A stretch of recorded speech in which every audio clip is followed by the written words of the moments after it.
On this week's episode, we talk about the PC port of Zelda Link's Awakening, the official cancellation of The Last of Us Factions, the massive Insomniac hack and leak, even more insane details on the day before disaster, and more.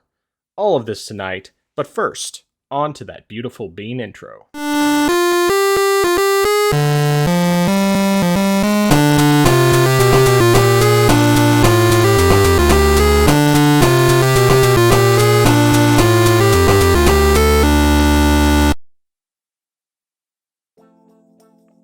Welcome to the place where PC and console gaming talk combine.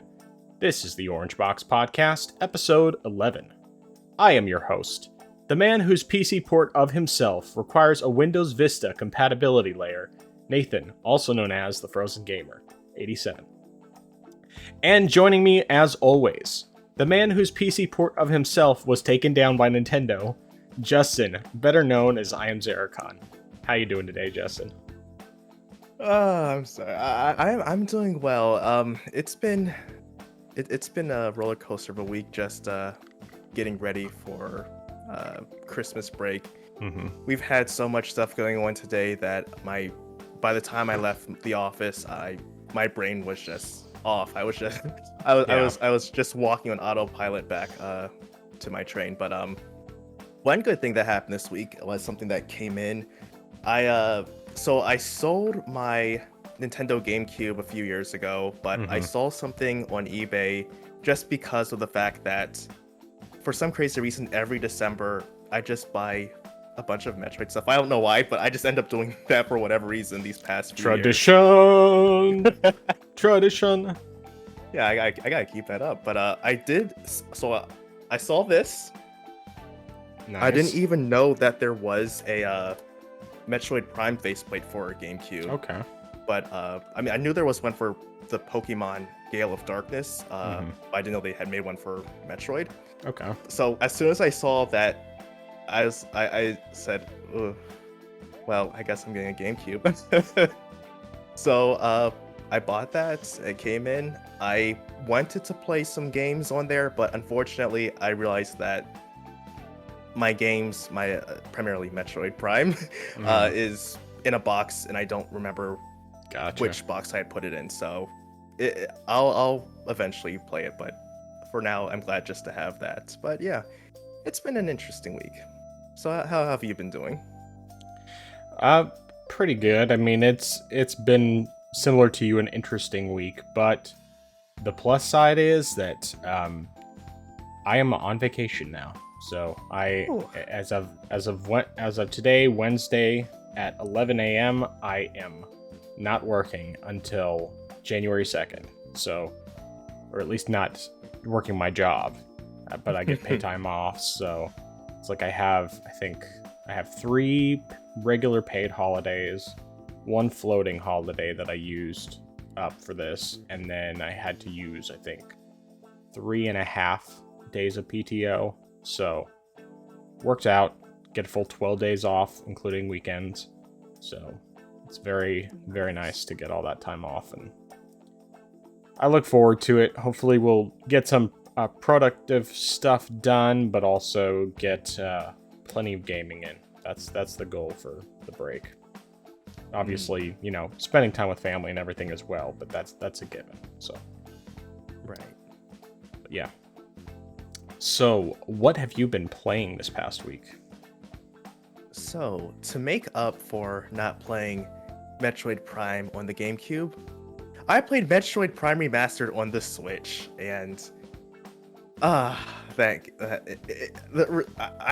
thought the original game still looked good even years later, but the remastered version, it's so beautiful, it's so clean, and also something I did was, just to see if I could do it, I plugged in my GameCube controller into the adapter that goes for that really is for Smash Brothers. Right. But I tried doing that to see if I could play it with that controller, and you actually can use that, which is nice, especially if you use the original control scheme. It works great. The only downside is that because the game, the remaster was made for the Switch in mind for using the triggers.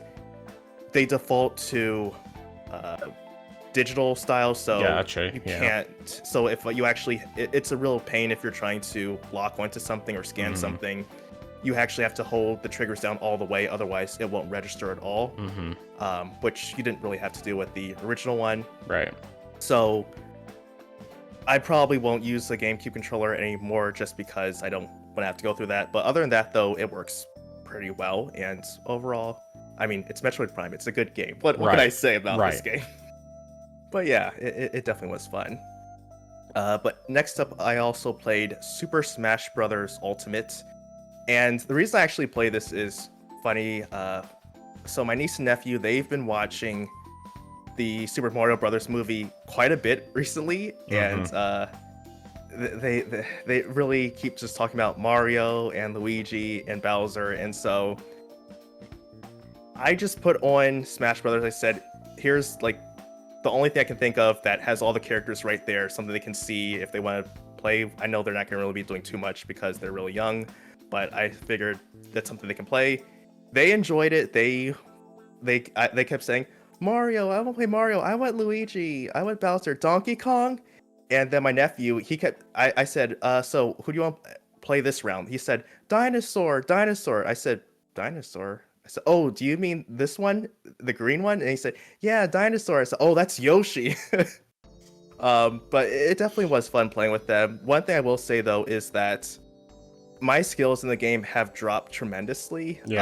Just playing this game, I realized, oof, I got so much worse. I mean, I remember back when I was playing the game, I was like, oh yeah, this is so much fun, and I'm like training on level 9 CPUs. I'm just like, I'm doing horrible right now. Yeah. But still, it was fun playing with them, and I definitely enjoyed that. And then the last game that I played was Dragon Ball Xenoverse. I've been primarily playing just to get through the rest of the main story, and so I'm close to that. I think I really only have one more saga, which I think is part of the main actual story and not part of like the original Dragon Ball storyline that we all know, like the different original sagas. Right. So I'm glad to sort of be getting through it because while I think the customization and how you can change your moves and everything like that is fun, and I think the gameplay is pretty good. Unfortunately, the game is quite a bit of a grind fest. Like at certain missions, you actually will be quite underleveled, and you will actually have to grind and level up just so you can be strong enough to actually take on the characters you're fighting against. Yeah. Which is a bit of a bummer. And then another thing which I found a bit frustrating is the fact that the game always is trying to connect to the servers, even if you don't necessarily want to. And the problem with that is that after a certain amount of time, once you complete a mission, the game will try to register your score to the leaderboards, but occasionally it will fail, and so because of that, the game will kick you out, and you have to go back to the main menu and then continue off from where you left off at. And that unfortunately happens even if you're trying to just be in a single lobby without playing with anyone. The game just constantly wants to update your scores, and like, I don't care about this. I just want to play the game. Yeah. So, that's interesting. But yeah, that's what I've been playing this week. Cool. With your footage, I noticed you fighting against Golden Frieza. Does it go into some of the Dragon Ball Super storyline, or is that just an extra thing? I think it's from what I can tell so far, Golden Frieza Saga, that's pretty much as far as it goes. I think that at that point, Dragon Ball Resurrection F probably just came out somewhat after the game. I forgot about that. Okay. So yeah. I know that Xenoverse 2 definitely has a lot of super stuff in it. Gotcha. Okay. But yeah. Yeah, it's been a while since I watched Super, and I think that I know that at least with the movies they went further, because there was one or two movies that came out after Super, and I haven't seen any of the Super movies. I've only seen, I watched all the episodes. They weren't even done with the dub yet, and typically I watch with the dub, even if I can't stand certain people who are involved with the dub, but I still like them. I like the voice acting in general. Even the fourth Bulma, she's not as good as the other ones, but yeah. So anyway, that's cool. Yeah, I've only played Xenoverse 2 a little bit because that one came out on Switch during the first year, and I was really interested in it, but I fell off because I found it difficult to control. It was hard to wrap my brain around it, and it just didn't feel like super smooth. Like I was hoping it would feel as good as like Dissidia does, because Dissidia just feels really good for having that 3D movement, but I didn't find that it was like that. It was just the controls were a little too complicated. But I don't know, maybe someday I'll try again. Did you play Dragon Ball Z Kakarot on the Switch?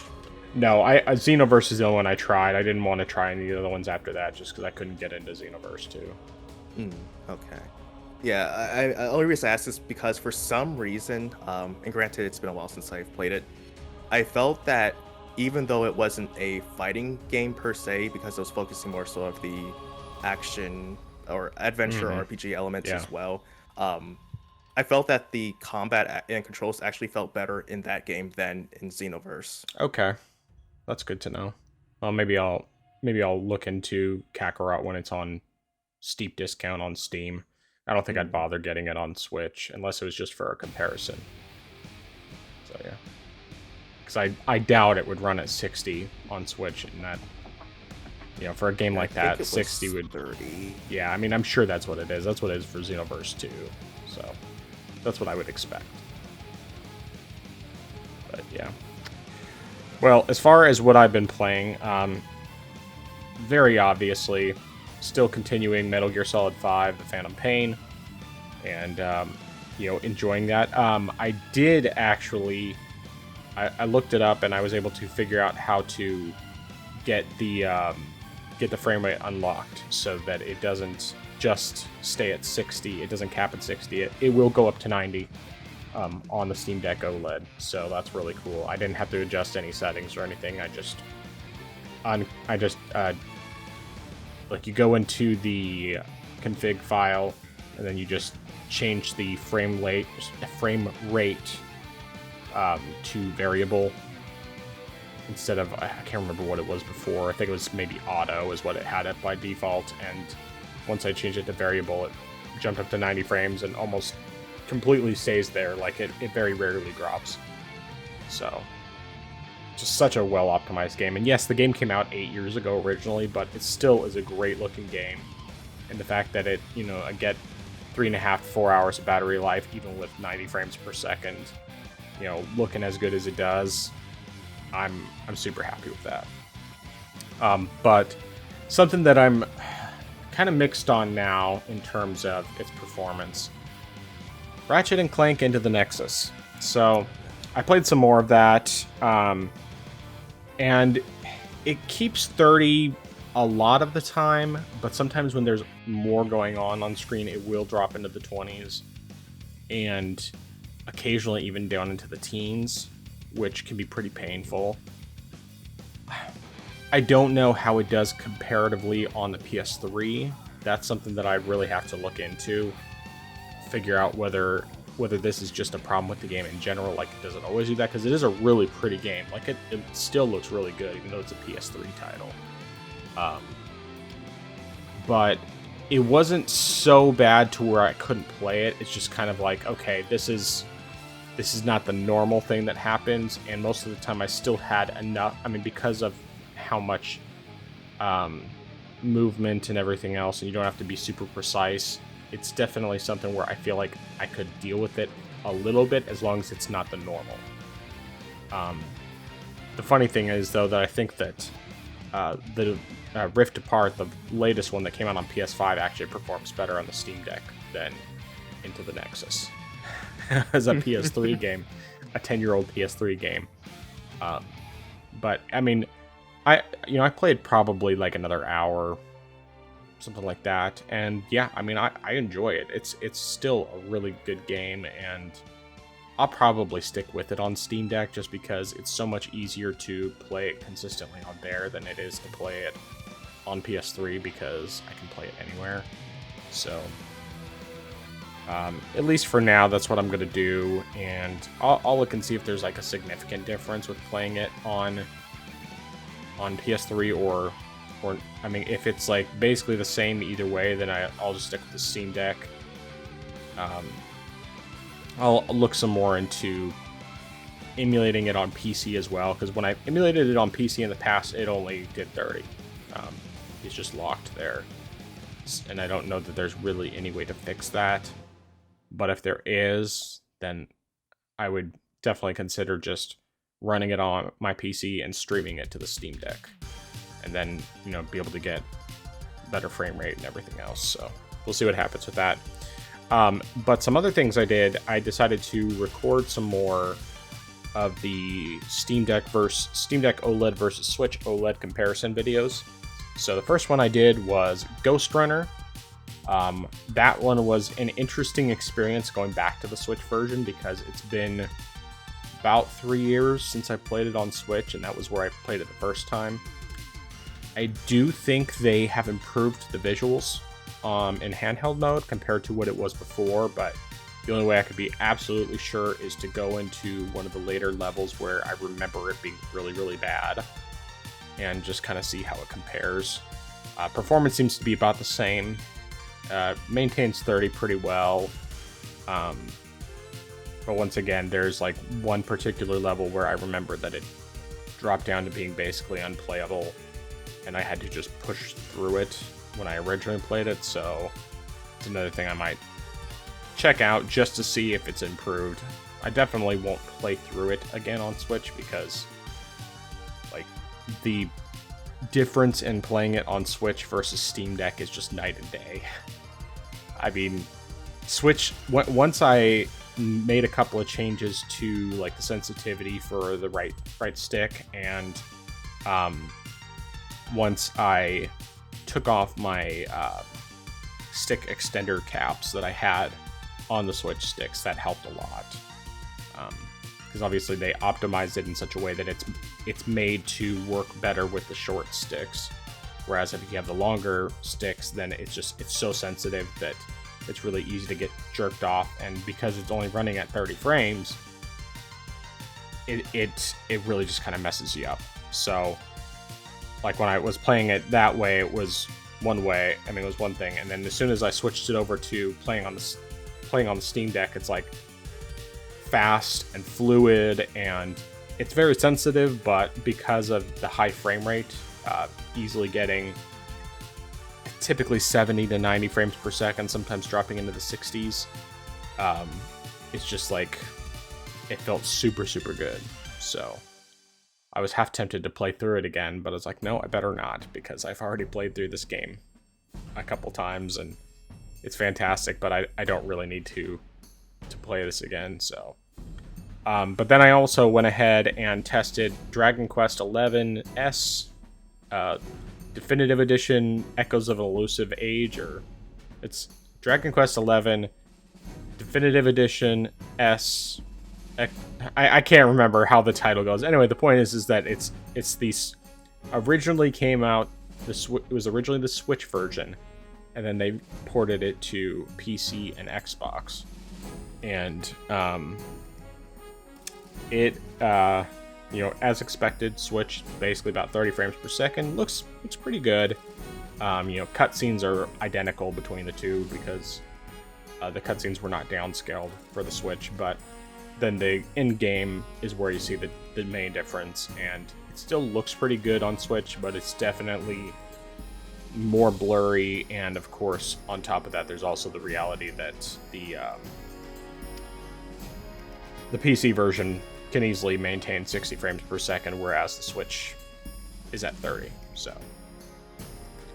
But that one I haven't actually published, whereas the Ghost Runner one I have. I still have to edit that one. And then I also tested out Borderlands 2 on both systems.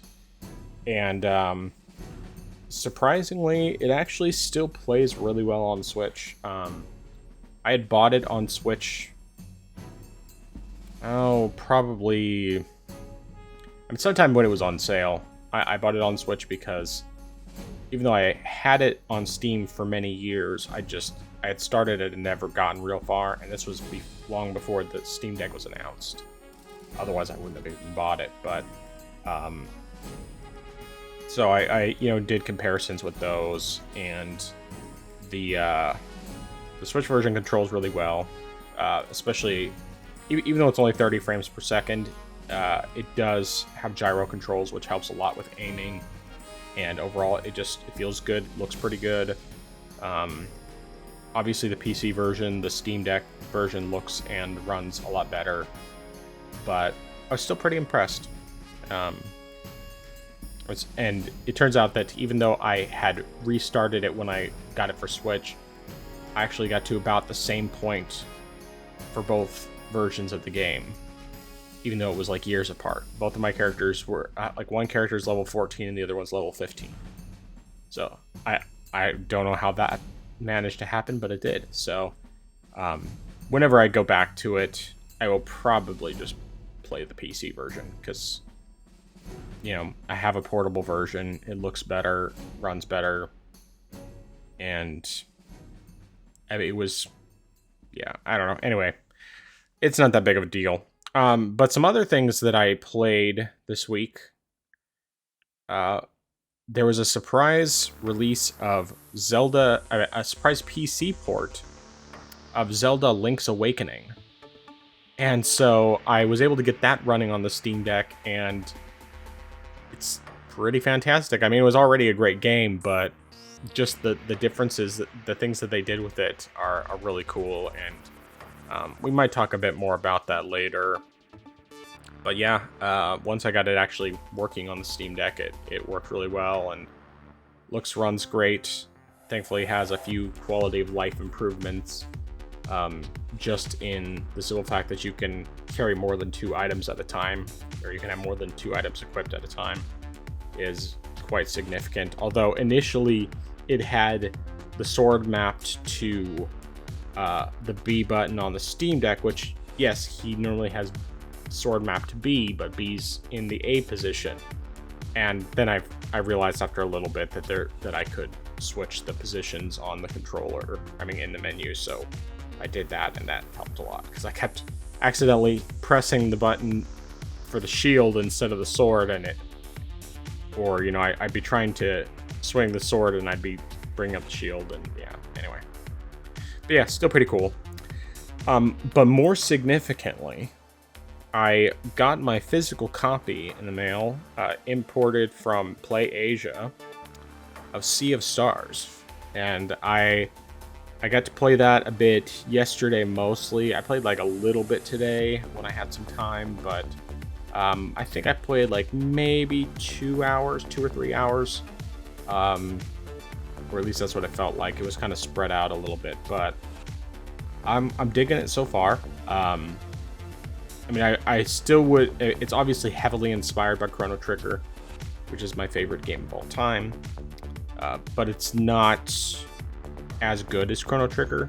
However, it does look beautiful. It is a gorgeous game on the Switch. Just excellent pixel art, and the music is good too.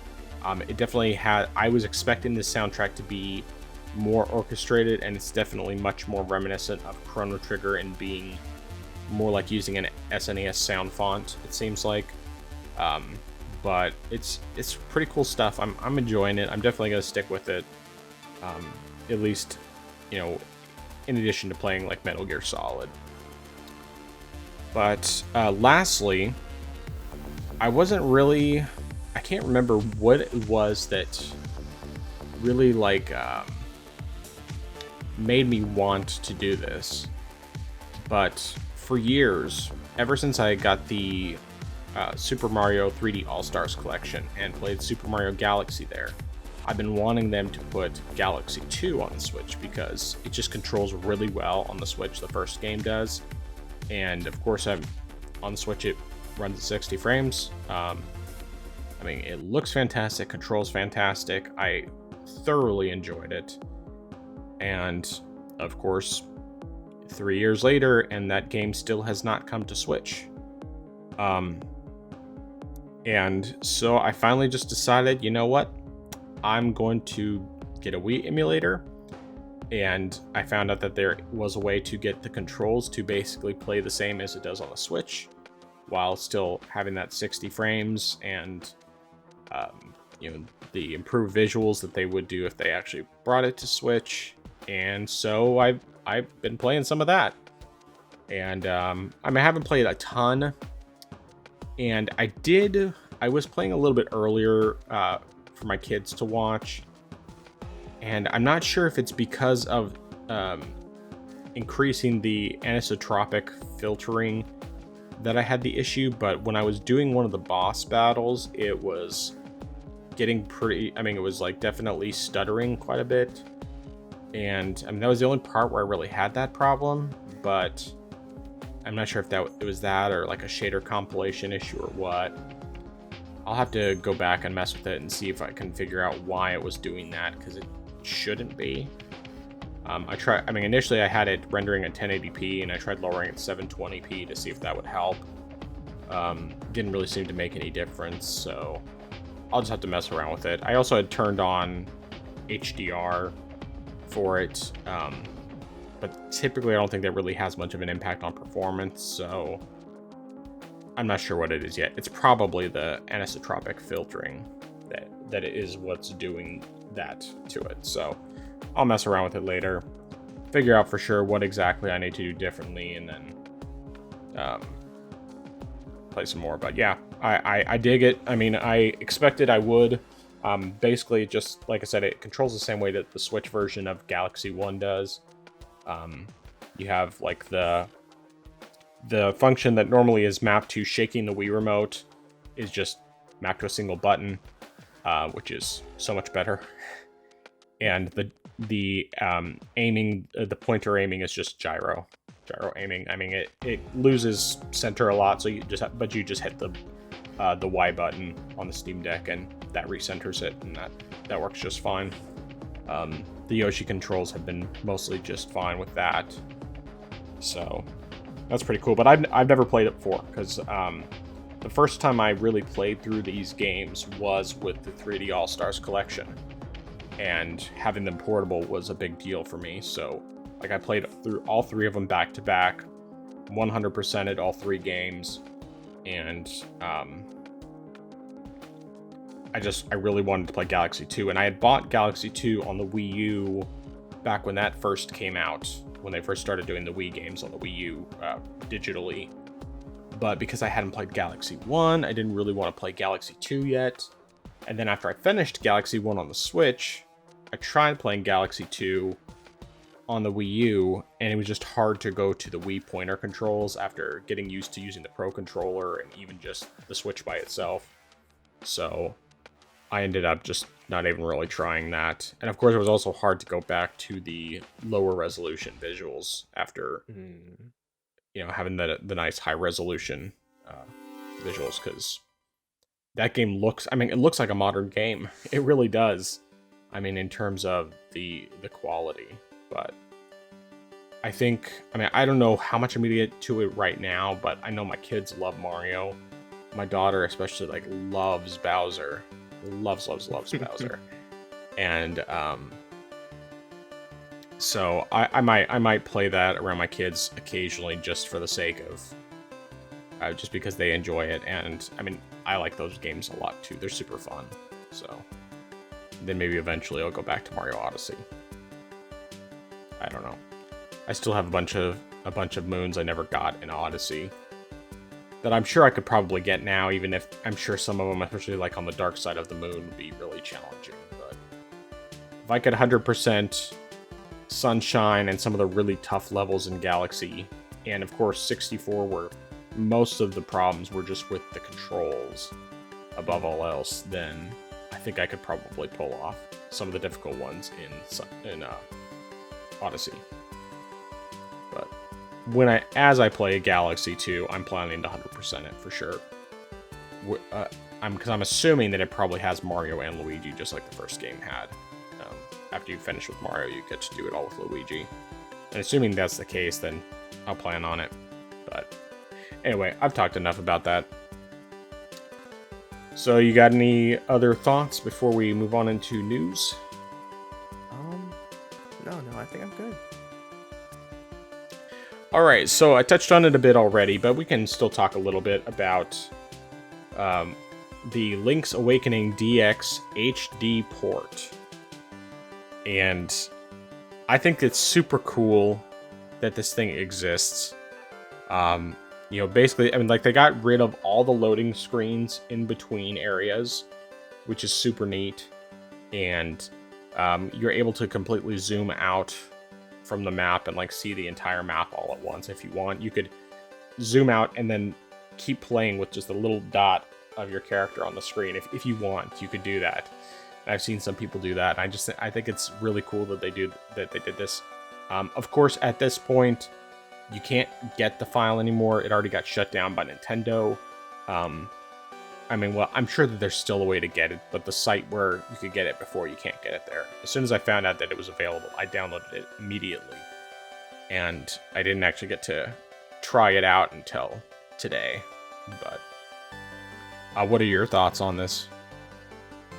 I definitely think it's a very nice, fun project. I think that if the developer did what was done with the Ocarina of Time ports and the Super Mario 64, the Super Mario 64 port as well, as far as just making the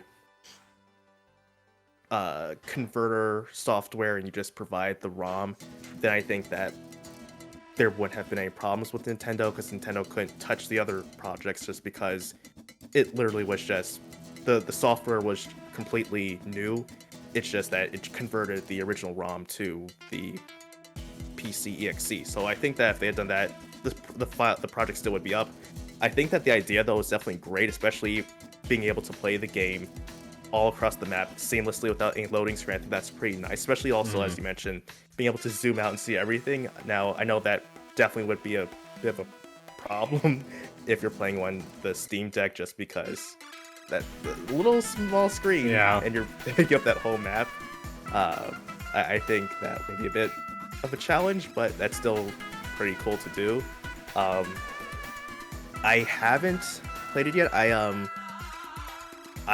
By the time I went around to actually going to download it, it was removed, but someone did have a copy of it on a Google Drive, so I went and I got that.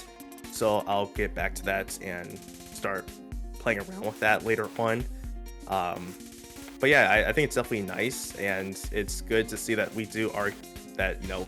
more people are doing these ports. And in fact, even on the comment section of the video link that showed me, it's like showing me all the features, someone had mentioned that there actually was a Link to the Past port, PC port as well. So I went and I downloaded that, and that one also is similar to Ocarina of Time and Super Mario 64, where you just need to have your own ROM file, and then it'll just convert it to an EXE file for you to play. So again, there won't be any problems from Nintendo, because it's not like they're actually providing the game. You actually have to provide the game yourself. But I am interested in trying that out as well, just because Link to the Past was one of my favorite Zelda games, so I'll also try that one out as well. Maybe I'll try both of them and see how it goes next week. Yeah, I actually have never finished Link to the Past. Oh, wow. Basically, what it comes down to is, I started with Ocarina of Time. That was my very first Zelda game. Then Link's Awakening was my second. But with Link to the Past, I have tried it a couple of times. The furthest I've gotten in it was I barely got to the Dark World on the Super Nintendo Classic version. And eventually I would like to go back and get back into it, but I just have a hard time. I don't know, something about it that's just making it harder for me to get into. And sometimes I just have difficulty with some of the 2D Zeldas. I don't know. I feel like all of them might fall off. Link to the Past, or Link's Awakening is the only one I haven't fallen off, but I do want to get through that one, get through Link to the Past, because I also have Link Between Worlds on 3DS, and I still would like to play that, because that one really interests me, especially the whole mechanic of, turning into a painting and going on the walls and all that. Plus, I just love 3DS games. But anyway, so I might have to look into that PC port. I don't know. I'm trying to decide if I want to do the PC port, if I want to just go back to the Super Nintendo Classic so that I can keep playing with the Super Nintendo controller to get more of an authentic experience, or if I just want to play it on 3DS, which is kind of my preferred way to play smaller handheld games. Just because I like having that small, compact method of playing, and it just feels a little more natural. I don't know. But we'll see. What I do really want, though, is I want to get that Ocarina of Time PC port and the Mario 64 PC ports. Because especially Ocarina of Time, I'd really like to see that at 60 frames per second. Because it's just like, I could see myself actually just going and replaying that. Because I haven't replayed that game in years. I mean, I think probably the last time I actually replayed it was when it came out for 3DS. So, 12 years ago. I think I've tried to jump back into it a couple times on 3DS, but I just haven't quite been able to stick with it, and I feel like maybe having the higher frame rate would bring it back to life a little bit. I don't know. But anyway. Either way, I think it's cool when these things happen. I definitely want to see more and more of that. I would love to see someone do it with like Super Mario Sunshine, because I know that a lot of people hate that game, but I loved it. Even the more frustrating section. I mean, yes, there were some very frustrating sections that were super difficult, but after playing Super Mario 64, the controls just felt so much tighter on Sunshine for me, and I just had such a good time with it. I really, really loved that game. Of course, Galaxy is in many ways the best of those three. But I don't know. It's hard to say, because there's like so many things that I love about each of them.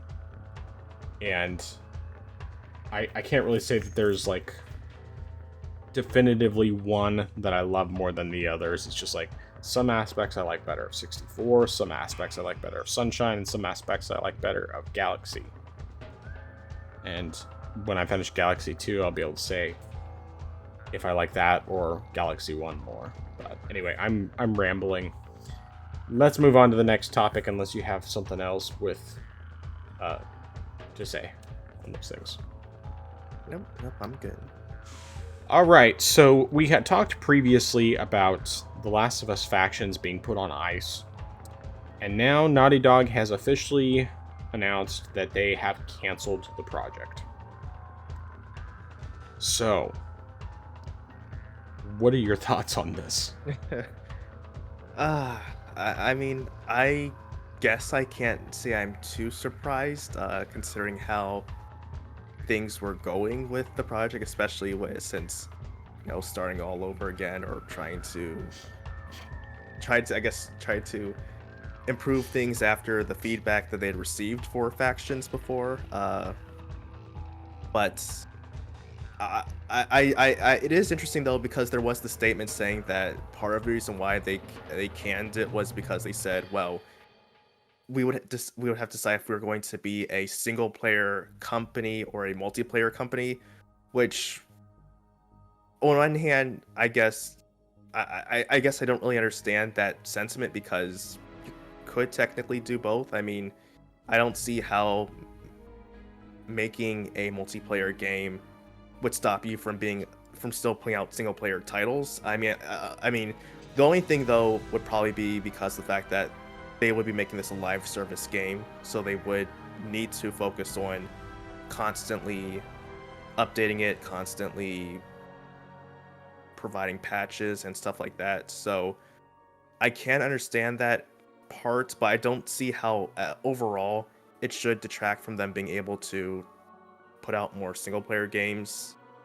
But I mean, I guess it is for the best, though. I suppose that it was canned if things weren't going so well for it, and if things honestly were just going to be, who knows when it's going to come out.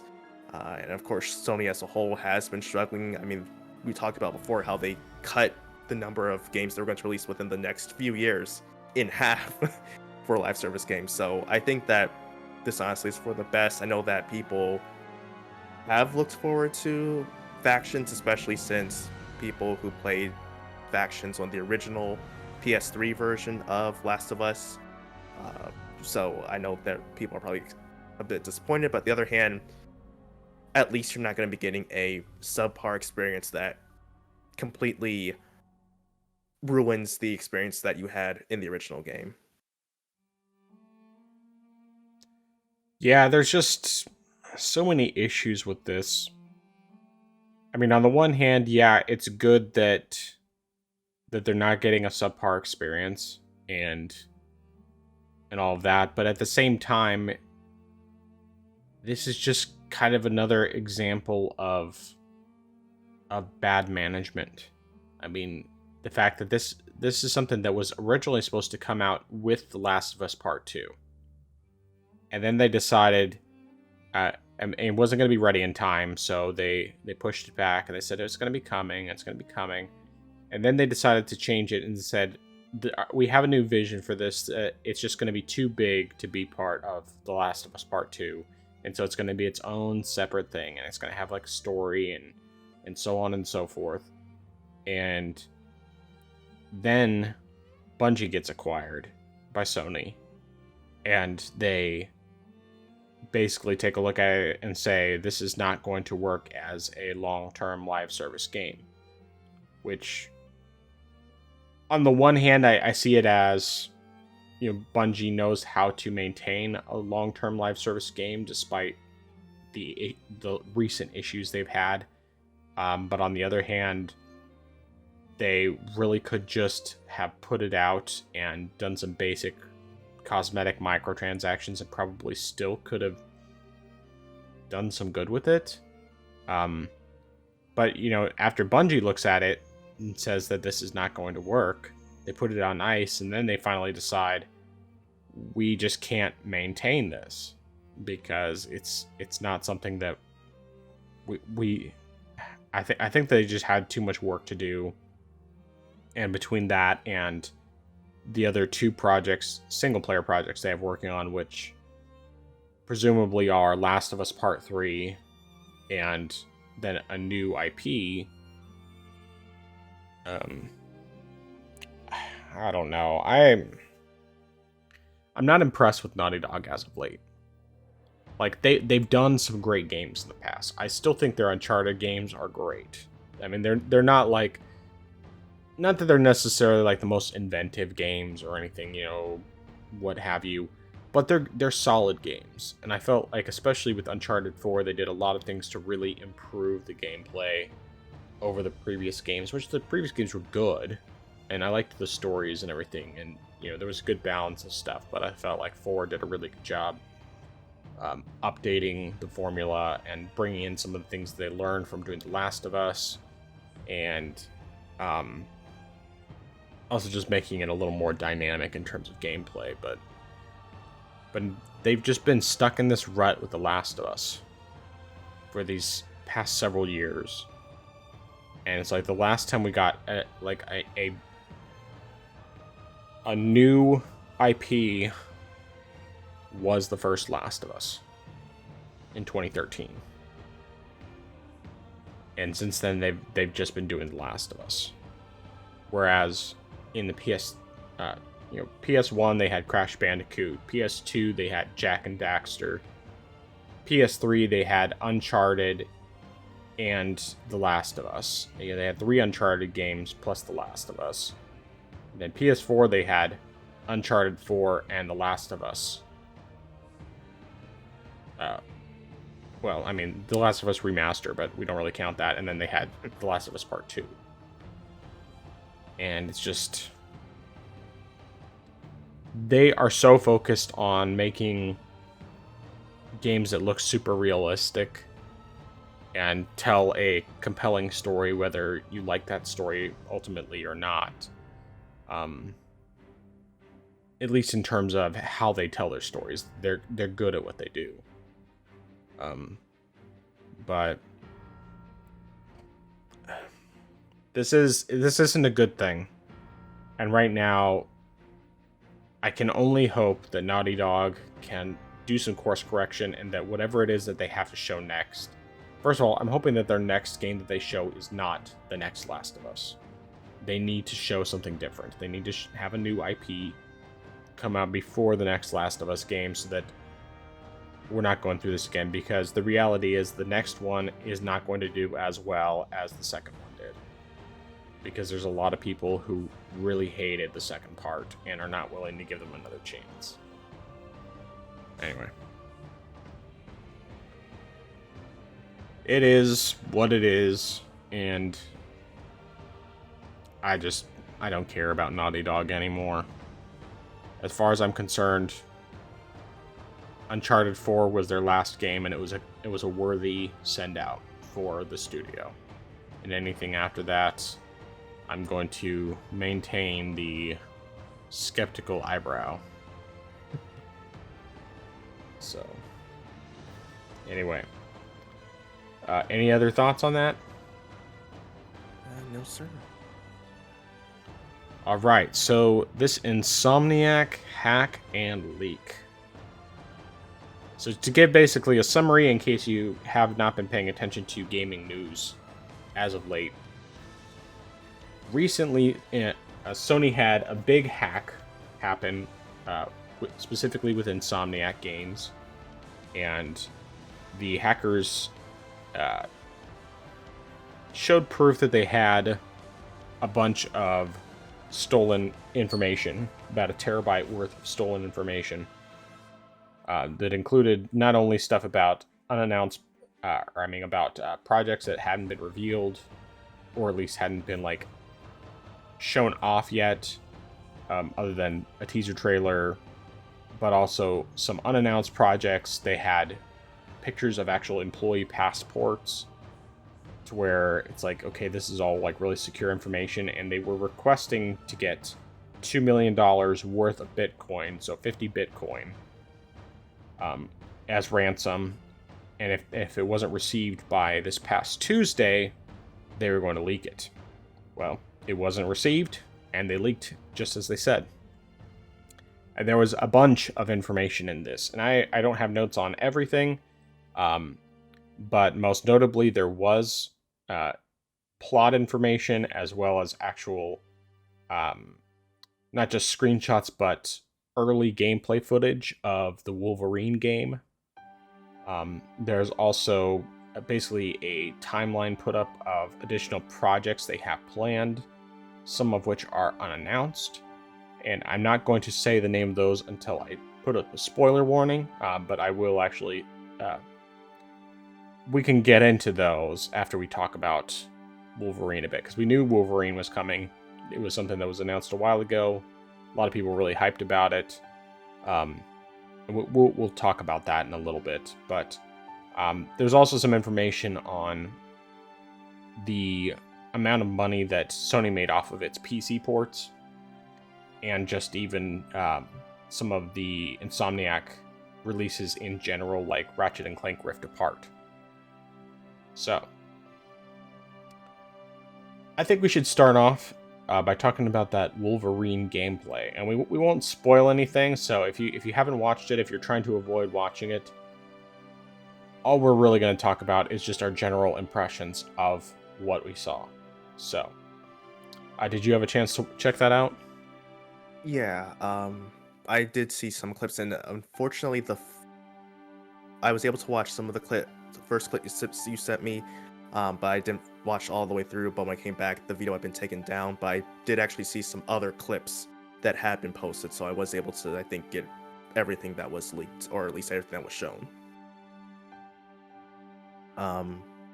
I think that the gameplay, I don't know, I'm a bit in the middle of things. Like, I don't think it looks bad, but it doesn't do anything that really just impresses me overall.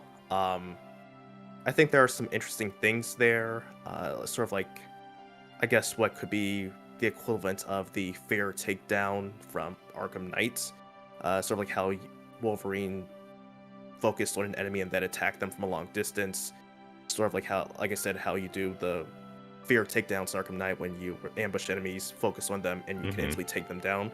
Right. So I thought that was kind of interesting since that's actually happening in the middle of combat and not, say, like during a stealth section. The combat though as a whole, I think, I don't know, I would probably have to see more of it just because like I said, I didn't think it was bad, but I wasn't necessarily impressed by it. Granted, I haven't played too many Wolverine games, so it's not like I can say something like, okay, this does better than everything we've had before, or this is something that I would have more expectations for. It's just something that I guess I'm just really in the middle of the ground. I did see that it sort of has, I won't necessarily say a complete sort of detective mode, or not detective mode, but an analysis section. I noticed that, or at least it did seem somewhat short from what the clip I saw. And it was reminiscent, I guess, again, of, and I can't really say that I can compare this to Spider-Man because I haven't played this Insomniac Spider-Man games, so I'm just going to compare it to Arkham, like how in Arkham games you had to analyze a crime scene. The one clip I saw, it did seem to do that, but it was actually quite a bit shorter. It really just seemed like you maybe just look at a couple things and then you analyze what had happened. I mean, I guess it's fine. Traversal, I don't know. I mean, there wasn't a whole lot to see there, so, but it did seem interesting. I mean, Wolverine using his claws to sort of slide down walls, that was interesting. I don't know. Again, I just feel like, and I honestly though, I will say that I think for an early build, it, graphically speaking, it looked pretty decent. Almost looked like it could have been something that released on maybe early to mid PS4. So for something that's just an early build and not close to being a final product, it's not that bad. I will say though, I thought his Wolverine outfit did look nice. I did like the costume design there. So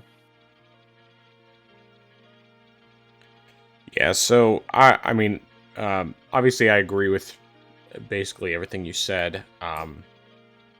Some things that I did think were nice were that they definitely made it clear that this is the kind of brutality you would expect from Wolverine in terms of it being more. It's less like the blunt punches and kicks that you get, with Spider-Man. So this is probably going to be an M-rated game, would be my guess, based on what we saw. Obviously, early build, but like you said, it didn't look bad for an early build. Like it looked like they at least had done some touch-up with the graphics. Obviously, there's a long way to go because it's not on par with, at least not yet, it's not on par with like the any of the Spider-Man games that have come out so far. But it's very clearly early footage. It's obviously not anywhere near a final build. I definitely kind of mixed on the traversal because it felt a little too much like it was somewhere in between Batman and Spider-Man. And like I get that they have to figure out a way to make an open world Wolverine game. And maybe some of those things are like are something that more in the comics. I don't really remember him doing a whole lot of climbing with his claws and that sort of thing, especially not walking across wires like a tightrope. I mean, to the same degree that you would see with Batman and Spider-Man. That part I thought was like, okay, that doesn't seem like a Wolverine thing. Maybe I'm just remembering wrong, but I don't remember ever seeing anything like that in like X-Men cartoon, let alone the movies. I mean, definitely not in the movies. I don't know. It was just kind of weird to me from that standpoint. And I mean, the other issue I have, of course, is just I don't trust Insomniac with the story after what they did with Spider-Man 2. I don't know. And I'll also say I'm hoping that maybe it's just like early voice work and that they'll improve it, but I was not impressed with the voice actor. I just felt like he didn't have enough of the like gruffness that you normally get from Wolverine. It felt too much like he was trying to be Batman. Like almost like he was somewhere in between Spider-Man of the Insomniac games and Kevin Conroy's Batman. But I felt like he should have edged more towards Kevin Conroy's Batman and maybe a little bit beyond that, because he's supposed to be a much harsher character who actually kills people and everything with his claws. Whereas, you know, Batman, you obviously have, he's not killing people. And Spider-Man's technically not supposed to be killing people. Sometimes I don't know how he can kick them off the building and they don't die, but apparently, I'm not sure if this is the case in Spider-Man Remastered and Miles Morales, because I didn't pay that close of attention, but apparently if you look at the people who got knocked off the building afterward, you'll find that they're actually webbed to the side of the building, which if that's really the case, that's a really cool touch, because that, you know, fits more in line with how the character is supposed to be. But I don't know, that this Wolverine gameplay, I'm just not sure about it. And what the big thing obviously is just it's the story. That's my concern. If Insomniac is going to do to Wolverine what they did to Peter Parker ultimately with the second game, then I'm not interested.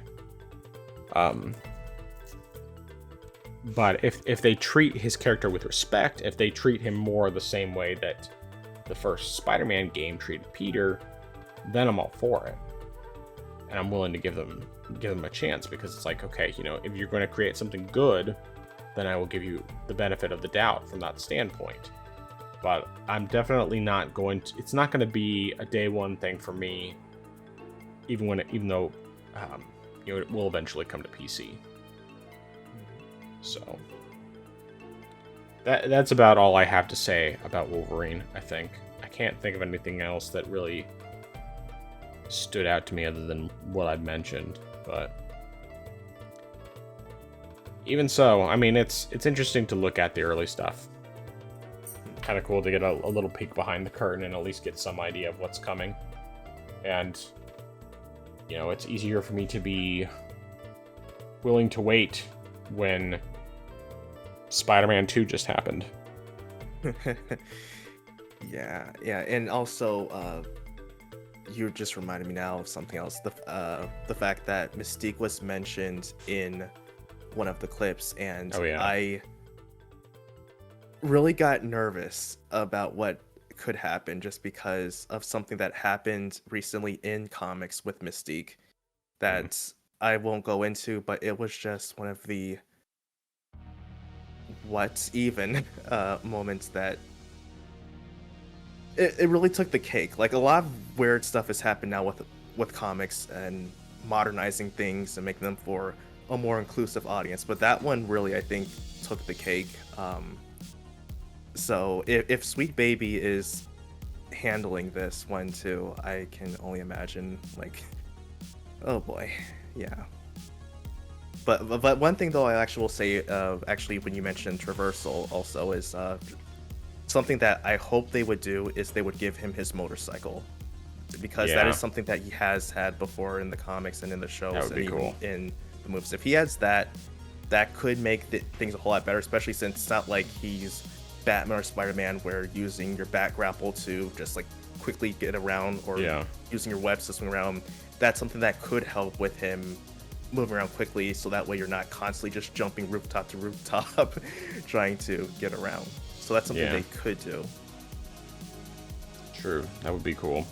I'm not expecting it. I think that they're probably going to try to do the rooftop to rooftop thing, but we'll see what happens. Definitely keep our eyes on it.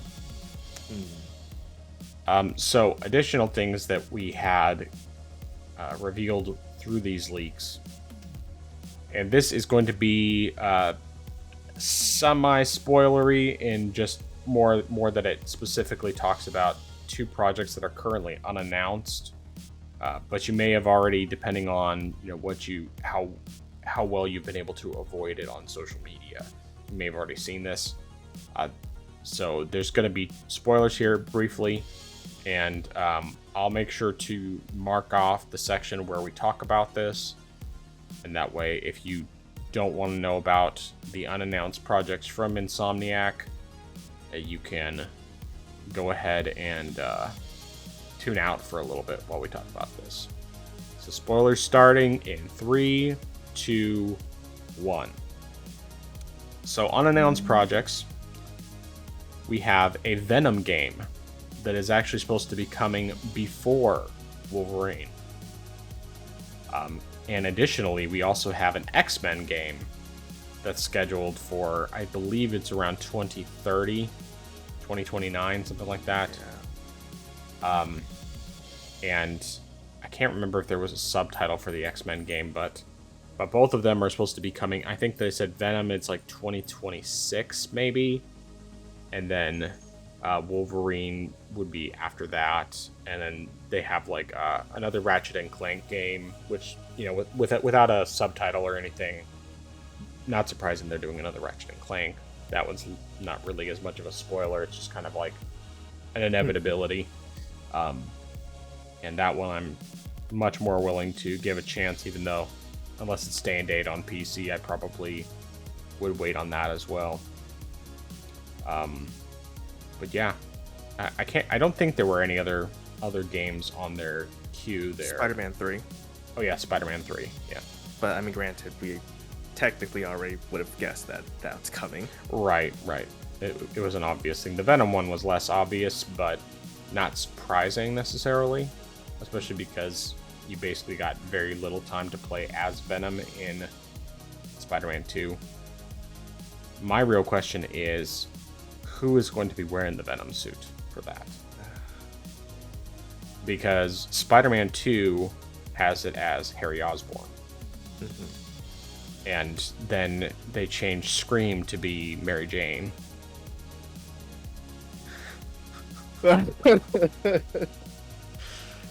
Towards the end.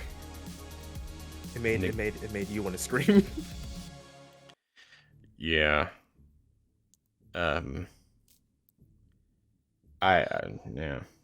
We're not gonna get into that, go down that rabbit hole again. Like I said, there's gonna be spoilers here, so we're talking a little more about Spider-Man 2 from that. But anyway, what are your thoughts on these? I don't know. Partially, for some reason, I feel like I've gone through some sort of Mandela effect, because I almost thought that Venom had been announced for some reason. But then I kept going back and I'm saying that, no, this actually was new. So I am surprised in that regard, that I don't know why I thought it had been announced. But the fact that it's coming out before Wolverine, even though that was announced first, is very surprising to me. And it also makes me wonder, when would they even announce Venom, considering the fact that it's coming out within, say, a couple years from now. I am also a bit surprised to also see X-Men. I mean, granted, they've got Wolverine, but still just seeing a whole game. That, though, I feel like that would probably be a game that Insomniac would make multiplayer. I for some reason, I just feel like that, because, I mean, unless you just try to, I don't know how you would try to, unless you sort of made it level based, or had some special way of swapping out characters, sort of like you did in, say, Arkham City when you were Catwoman and also Batman.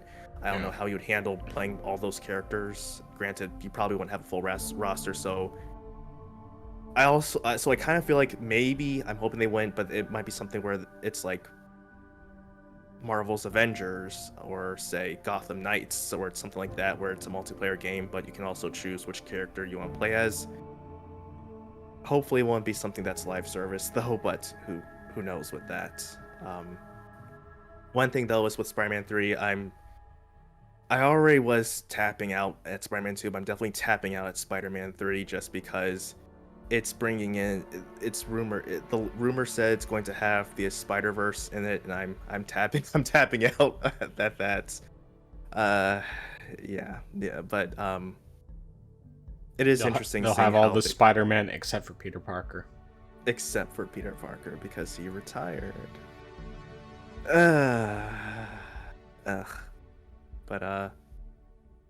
But yeah, I mean, it'll be interesting also to see, some more Ratchet and Clank.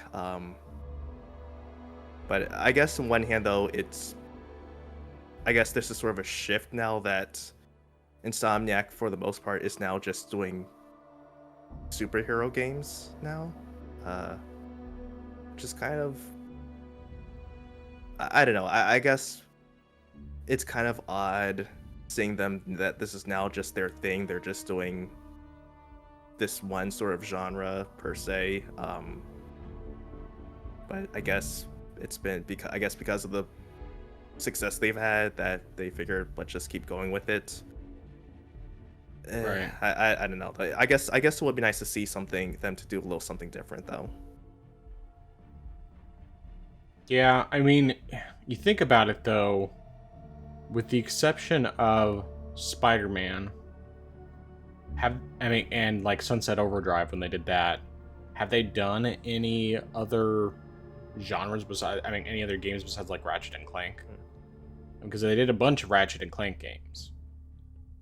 And at least all the ones I played have been fantastic. I have some of them that I haven't played yet, but I don't know. It's hard to say. I mean, obviously they're kind of getting put in that mode, and if Spider-Man 2 is any indicator, it's not that they're making. It's not just that they're making superhero games; it's that they're ruining superheroes. Because, I mean, why not? The message comes before the rest of it.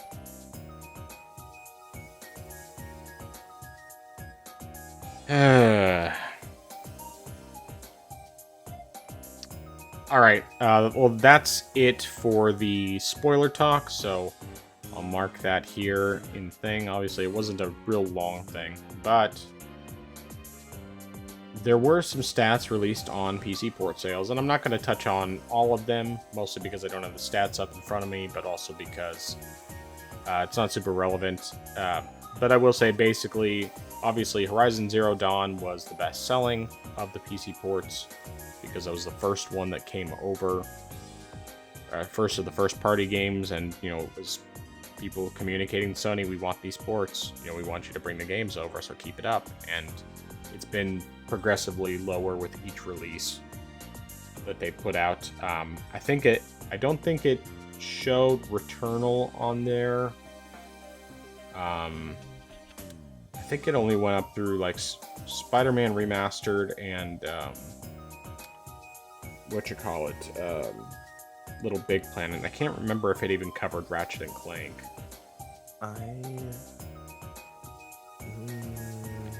I know that they said with Ratchet and Clank, the sales of the PS5 version, that they lost money on it. And I mean, it's not entirely surprising because a lot of the people who play PS5 games, a lot of people who are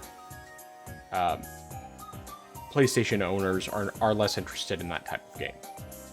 Now, of course, you have some people who are like hardcore, will buy every game, every first party game from Sony, who bought it, and then you have other people who are like, I don't want to buy it as a cartoon game. or because they think it's a furry game, which, I mean, it's a Ratchet and Clank. It's been a thing for a long time, since, for over 20 years now. I think the first one came out in 2002. Maybe I'm remembering wrong. I'd have to look that up, but it's been around for a long time. It's a long-running franchise, and they're fantastic games.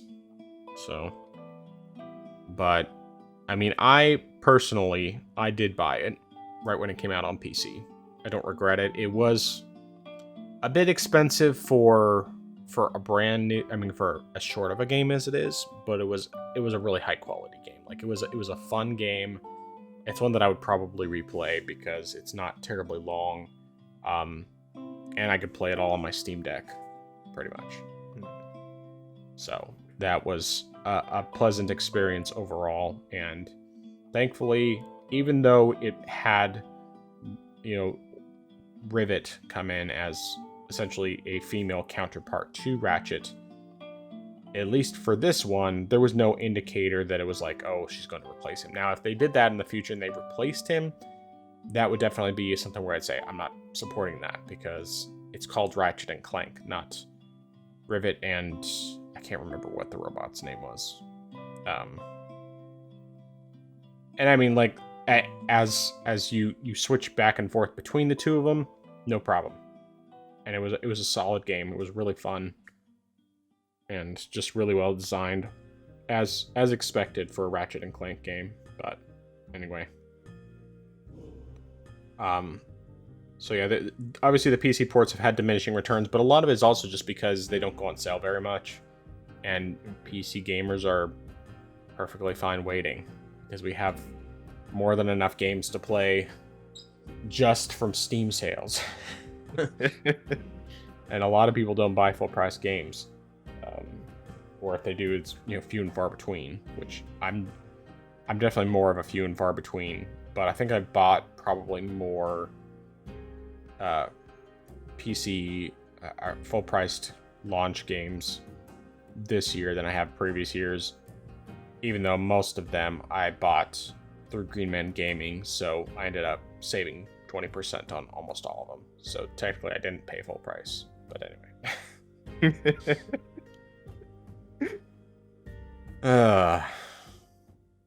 But I mean, at least it doesn't seem like it's necessarily preventing them from continuing to port the games. They still recognize that, it didn't take them long to do these ports, and they still made some money off of it, even if something like Ratchet and Clank, where they ultimately just lost money because it just didn't sell well enough for, people didn't want to spend $70 on a short game, or they didn't want to buy it because they're not interested in that type of game, or they don't think they would be because they think it would make them look kiddie or whatever. But anyway, your thoughts on these? Yeah, I mean, I definitely agree that, obviously, because of the fact that the decline shows because of the fact that the games that were older sold more. I also think another thing is the fact that these numbers probably would do a whole lot better if the games were released closer to the original date of the PlayStation launches. I mean, some people might have had the games originally on PlayStation, just didn't feel like double dipping. Some people, like you said, probably are just waiting for discounts. I mean, some of these games are several years old, and yet they're near full price on PC. Like that, why would you spend full price on a game that is already heavily discounted on the original console when you could just wait a while for it to get on sale? That makes a whole lot of sense. That's what I did for Horizon Zero Dawn. I waited till that was on sale. Even though I even bought it twice because I also got it on GOG as well as Steam. But I definitely do think that if Sony were to actually release more games closer to the original launch date, I know they said they're going to try to stagger it by a year, and maybe that will make things better. But at the same time, I think that you're really going to do a whole lot better if you actually do release the games closer to launch, because otherwise some people might lose interest. Some people, as you mentioned, they've already got plenty of games on their wish lists or already in their backlog. They might not feel like going ahead and just buying the game right now. So I do think there are a lot of factors in here, but I think Sony could possibly make things better on their end if they just, just make things better for us. Also, give us Bloodborne, please. Right? Watch day one. Watch day one sales just outpace Horizon Zero Dawn's like lifetime sales on PC just one day. Could probably outsell the PS4 version. Oh, I could gosh. see that happening. I could totally see that happening. But yeah.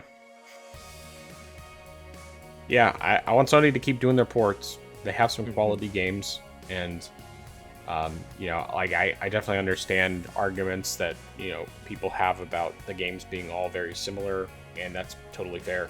But a lot of them are still good games, and they're fun games, and where they have, compelling stories and so on and so forth. So Sony, keep doing it.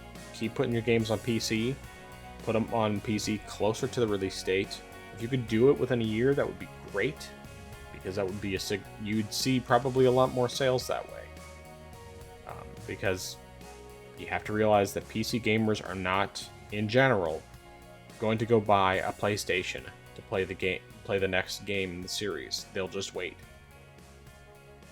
And we will find other things to play, because we all have, probably most of us have, embarrassingly humongous backlogs of games, and we keep adding to them with every Steam sale for the most part. So, or Green Man Gaming sale, or GOG, or what have you. Redeeming free games. People who use Epic, will get free games as well, and it's like we got plenty of stuff to play, so we're not in a rush. But anyway. Alright, so now we get to move into the rather more meaty topic. And that is this whole day before situation. So we talked about it a bit last week, after the release of the game. I can't remember if they had already closed the studio by the time we talked last week. I think they did. Yeah, because because I was 4 days after the game released, and it released on December 7th. So yes, it was before we recorded. But we've gotten some more information from interviews from people who have worked for Fantastic previously, and there's a whole lot of interesting stuff behind this game, and why it ultimately ended up being a scam, and just some things about the developer, or at least the heads of the developer, that really explain a lot of what ultimately happened. So did you have a chance to watch the video and or look over the notes that I took on the video? Yes, sir. Yeah, it definitely was a whole lot, and I partially, after watching the video, I wasn't entirely certain where I would want to even start, just because there's a whole lot. And I mean, I guess just to start out, in a sense, I feel like two groups of people were overall scammed. One is obviously the consumers, but then also I would say the developers as well. They also were scammed, considering the fact that a lot of them, they came from rural areas. They probably would not know a whole lot about Fantastic Bros, but the Brothers Fantastic, but the fact that they said, hey, you should come work for us. You can get some good. It'll look good in your resume, and so people would think, well, it's the best we can do, so let's go ahead and do it. But the fact that also a lot of the developers, their work conditions were horrible. Being able to, or being forced to do all this stuff and then starting over again, redoing all of their work, that was horrible. They had volunteers who they cut just because of the fact that they didn't want any of their they didn't want to show the fact that they really didn't have anything to. They pretty much just had vaporware for their build, so they had to keep that as hush-hush as much as possible. They kept the people who actually worked in the game really small, just to keep things a secret. And they even, to make it look like they had some sort of legitimacy, they even roped in NVIDIA and IGN as well to help, sponsor that. And they even gave NVIDIA a completely different build than what they actually were going to put out. So I mean, like, it's really, I really want these two guys to be prosecuted to the full extent of the law. I don't know if there is any sort of warrant out for their arrest. I hope there is. Like, they definitely should get some sort of legal prosecution, just because. And I'm hoping that also that developers who worked on this, I hope that they can, get some compensation, legal compensation for what has happened. I hope that they're able to properly also speak out about this in court and say, here's what happened. Just to provide their testimony, because they already provided a whole lot of stuff that we're now seeing around about the conditions of their work environments. But I think that having more evidence to use against the two brothers in a legal courtroom would really just help put them away, prevent them from opening up another studio. Granted, it was mentioned that they developers were offered to work on a mobile game, which is most likely just gonna be another scam. But yeah. And also, I hope that whatever studio it is that they claim that they are gets taken down. I don't want them to even be given the chance just to pop up on a store for 5 minutes. I want them just like completely removed from any sort of store. But yeah, I just really want these guys.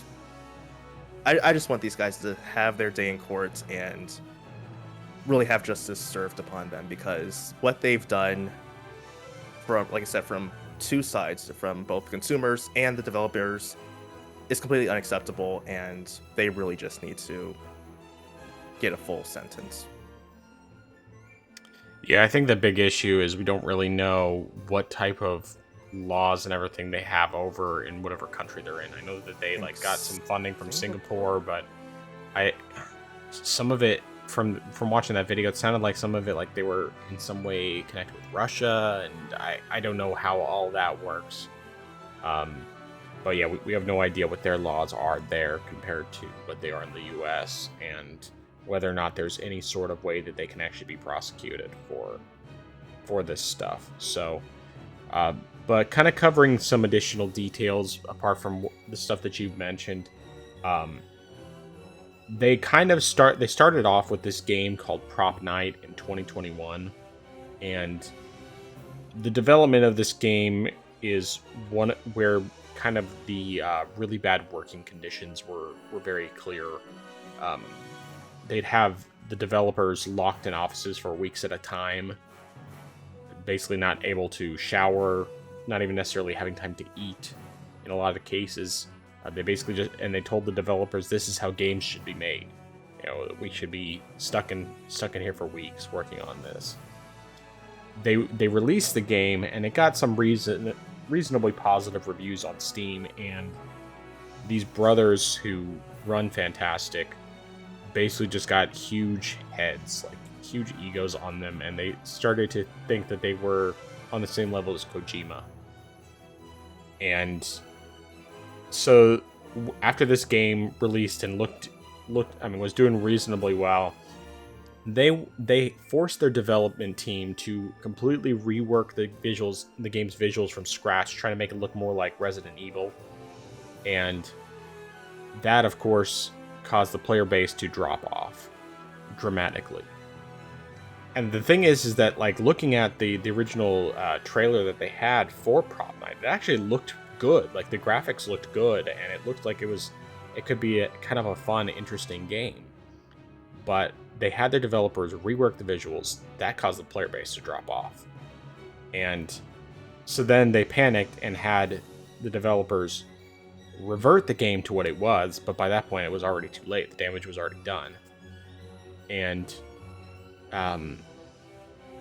it just kind of, this is kind of like the beginning of the cycle. Like it starts off with this, and then they go into developing this application that's similar to like Teams, Microsoft Teams, and that sort of thing, which is something like I use a lot for work. And that it was functional and everything, but there's just other programs that already did what it did, and so it didn't take off.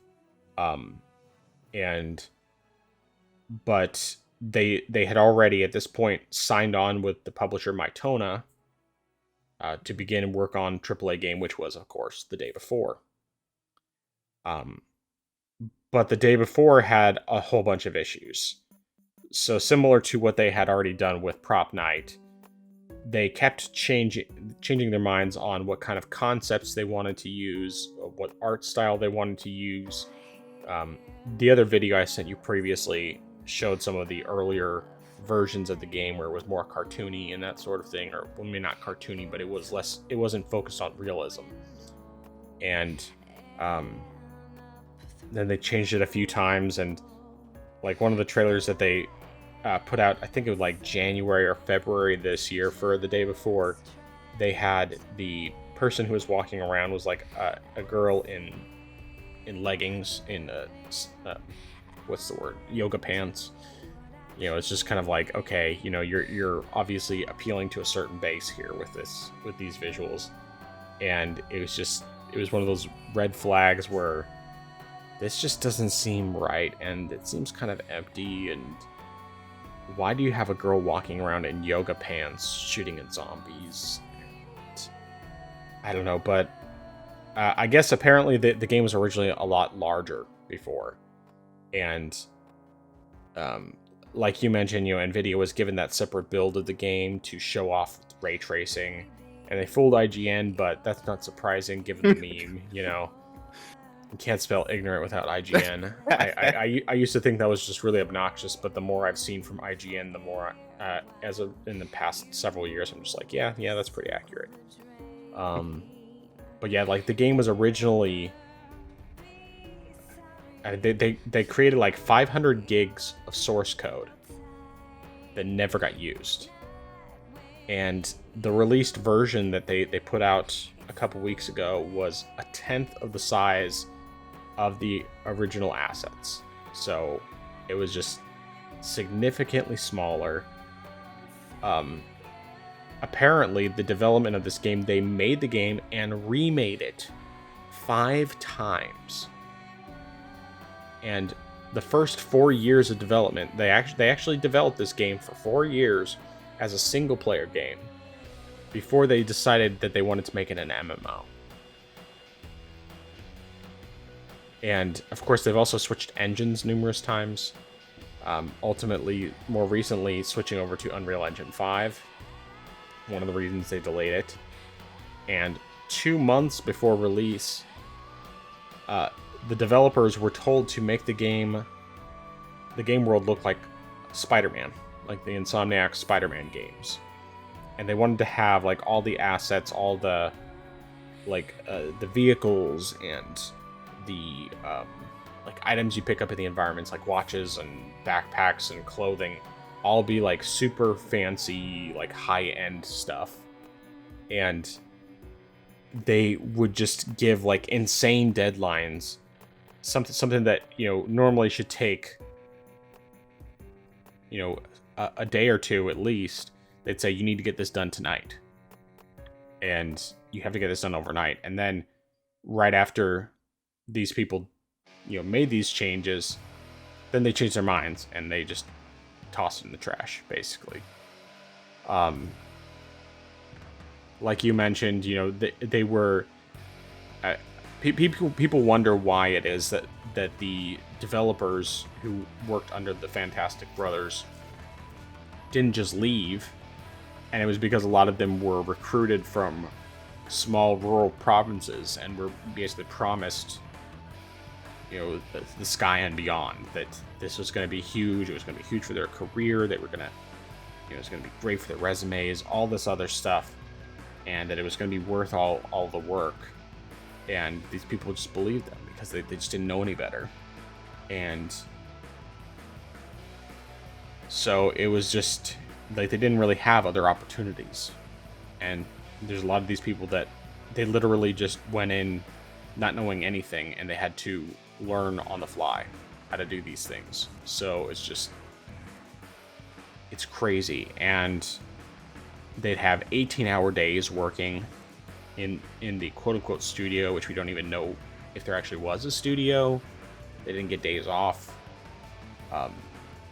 They finally decided that they were going to start testing early this year, and they were told that if they encountered any problem areas, they weren't going to have time to optimize it, so they should just delete those areas.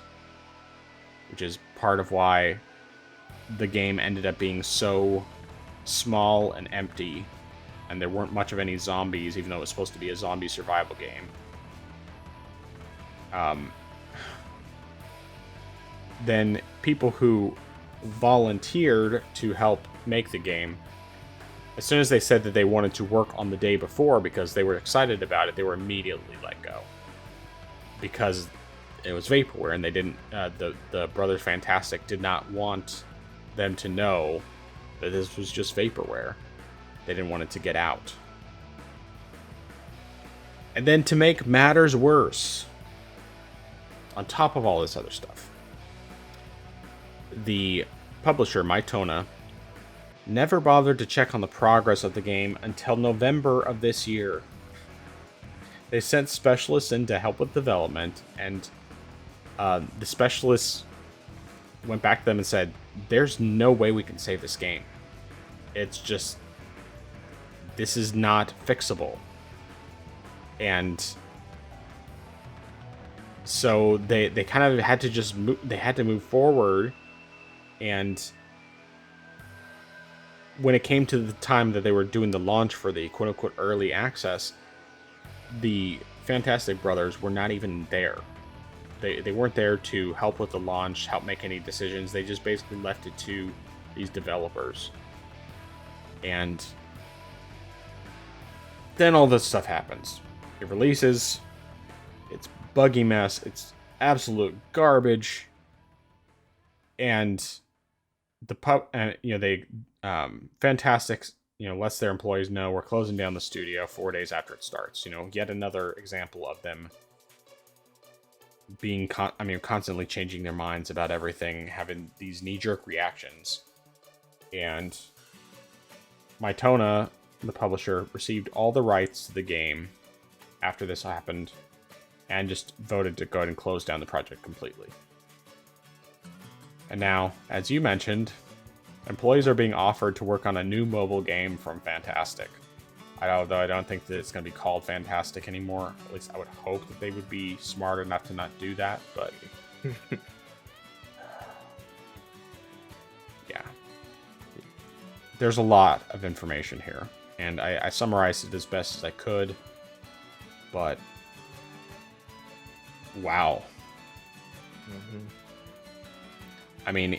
I do feel bad for the people who were actually developing the game, because it doesn't sound like they were the ones who were really at fault.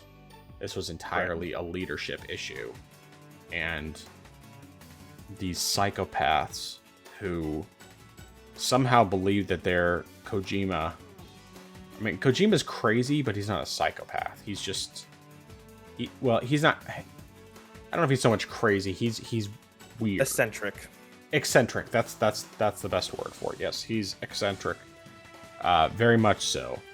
But I still think, for the most part, he's actually pretty brilliant. These guys are clearly not. And I think that they're not only not brilliant, but they're just kind of psychotic.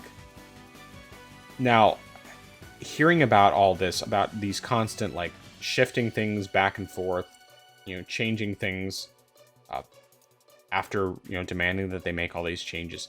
This reminds me a lot. When I was in college, there was one point when they wanted to make updates to the main building that we had for our campus, because it was a very small Bible college. And they had specifically asked one of the missionary support staff, who was really into all this stuff, designing, and had some good ideas of things of changes that could be made. They asked her about all these different about some changes that could be made, and they basically gave her free rein to make some of these changes.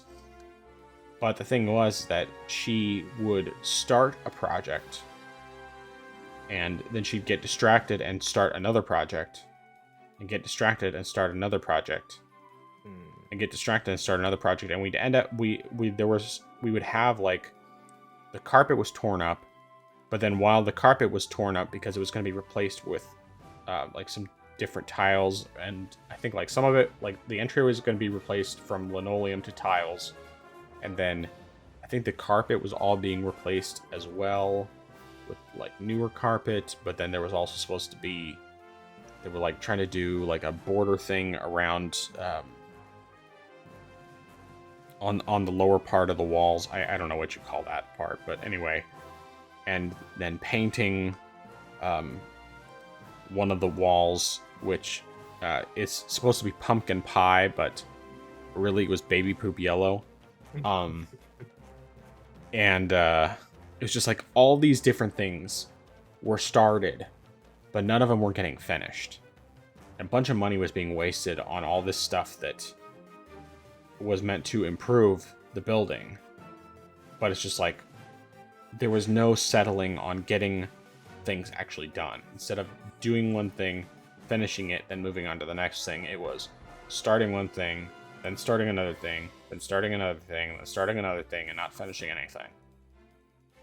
And it seems like this is similar, except in this case, it's that the things that get started just get completely abandoned because the minds are changed, rather than because, ooh, there's something shiny over there.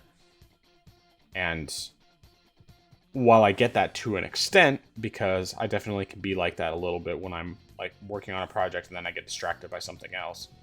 The difference, at least in those cases, it's not like I'm leaving everything in like a huge mess over here to start working on something else. It's more like I start working on something, I don't quite finish it because I realize there's something else I need to work on. And I don't know,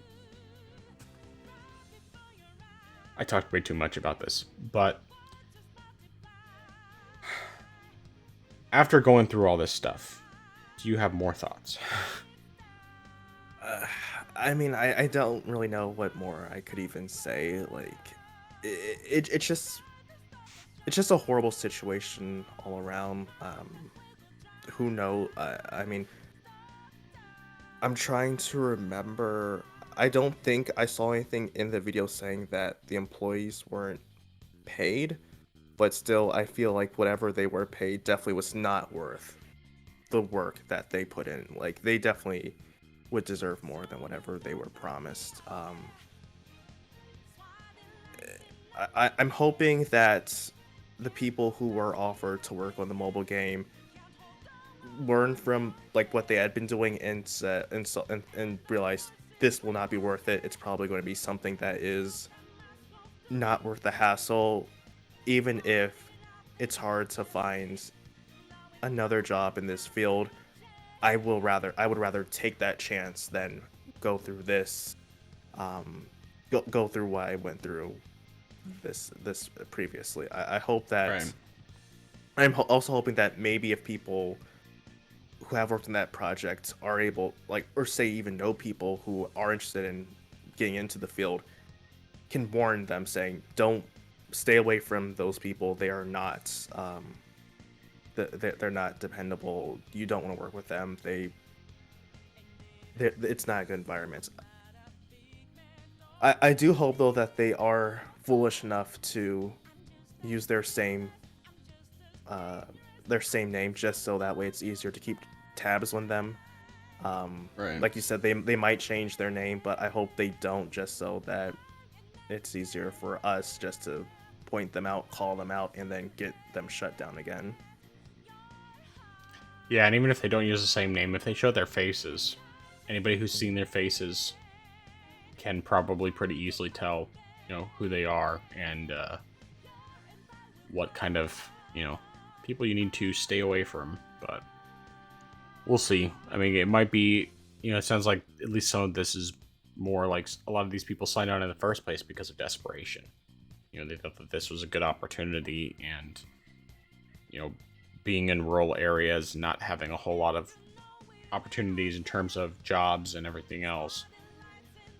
Maybe they just saw this as a way out, or a way that they could make some money for their family, what have you, and they didn't know what they were getting themselves into. So anyway, so that's all we have for news today, unless you had another topic that I missed. No, I don't think anything has popped up. All right. So, before we go into our recommendations and dissuasions, what do you want for Christmas? And this is just kind of like a general thing, stuff that you want for Christmas. What are you hoping to get for Christmas coming up? This is something that I guess borders on the realm of, on one hand, I don't know, just because I partially I partially felt like, I don't know, like if it's something that I was going to get, I would just get it. But I guess one thing that would be nice, and it's kind of also, I don't know, it's kind of weird. I would like,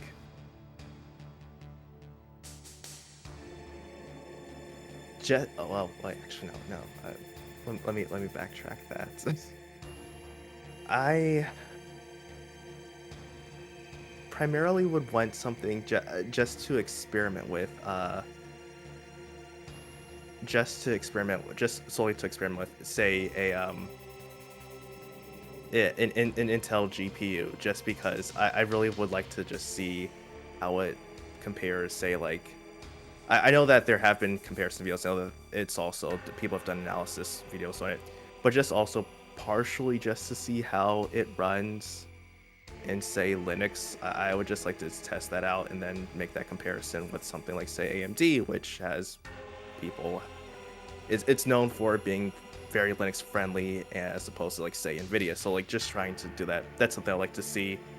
I guess if it were games related directly, I would probably say Armored Core 6. But I guess my either bigger thing I would want, though, just get that game on sale on PC. It's been discounted recently for consoles. It's dropped down to 40, but I on sale. That's one of my wish list, is just to get that game on sale. Yeah. So far I haven't even seen that on, like, sites like Green Man Gaming so far. So I guess that's what I would say. Well, I think that for the most part, like you, typically if I want something, I'll just buy it. I try to be a little bit better about that, especially since I am the sole income for my household. But like for Christmas, I asked my wife just to get me some practical stuff, stuff that I would like to have, but I don't typically buy myself. Like, I asked for an extra large cutting board, particularly something that's just bigger than what we have, because we have some big ones. We have ones that are about this wide, by like this long, and they're good size. But sometimes when I'm cutting meat, it just ends up being a little more tricky, especially like things like brisket or bacon right after it comes out of the smoker. just tends to be a little more on the juicy side, and so then it ends up making a big mess. And thankfully it doesn't dry out or anything. It just, it makes a big mess. Or when I'm like cutting up grilled chicken and stuff, just be nice to have a little more room to work with sometimes for that. But I guess in general, I just want a relaxing break. And I want to actually be able to get stuff done that I want to get done. Of course, I have, certain projects in the works that I would like to hopefully get enough done to where I can actually get it started for the beginning of next year like I had already planned. But more than anything, it's just kind of needing time to rest my brain and get some quality time with the family and all of that. So now I would never say no to new games, even though I definitely don't need any games at all. Especially games that like either I don't have on PC or I don't have on Switch that I would like to do comparisons. Which, there are a handful. Like I made up a list. I was going through my list of all the games I have between both of those platforms, or like I have on Vita but I don't have on Switch, or I have on Vita but I don't have on PC, or vice versa. And let me bring up my list. I don't remember exactly how many items I have.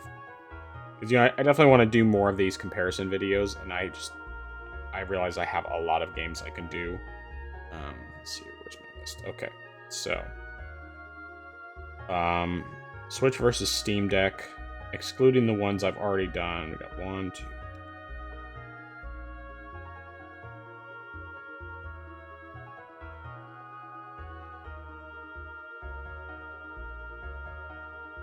27 games that I have on both Switch and Steam Deck.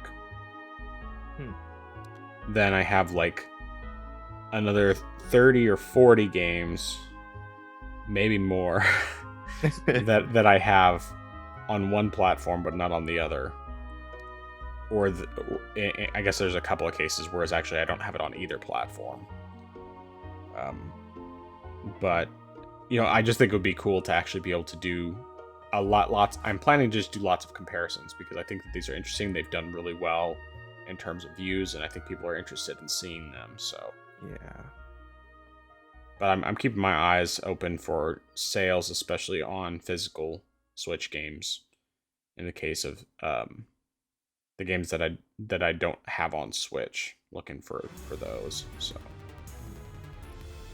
But yeah. Now, question. Mm-hmm. Have you, and I know that you probably would be limited, but have you thought about possibly, if it's something that is available for all three, like doing, say, a combination of comparison for a game that was on Switch OLED, Vita, and Steam Deck OLED? Yeah, I have at least some of those. Persona 4 Golden is one I'm planning to do after I get my physical of that on Switch, because I don't have it on Switch yet. So I was just waiting for a physical version.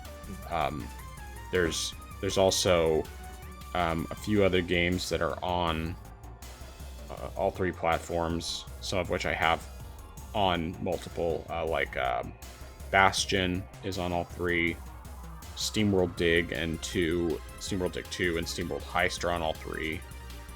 And I have like Bastion and the SteamWorld Dig games, I have those on both Switch and PC. SteamWorld Heist I have on Switch but not on PC or Vita, things like that. So yeah, there's like a variety of things like that I would like to do. The Final Fantasy X games would be cool to compare all three of those, because currently I just have them on Switch and Vita. But yeah, anyway, cool stuff.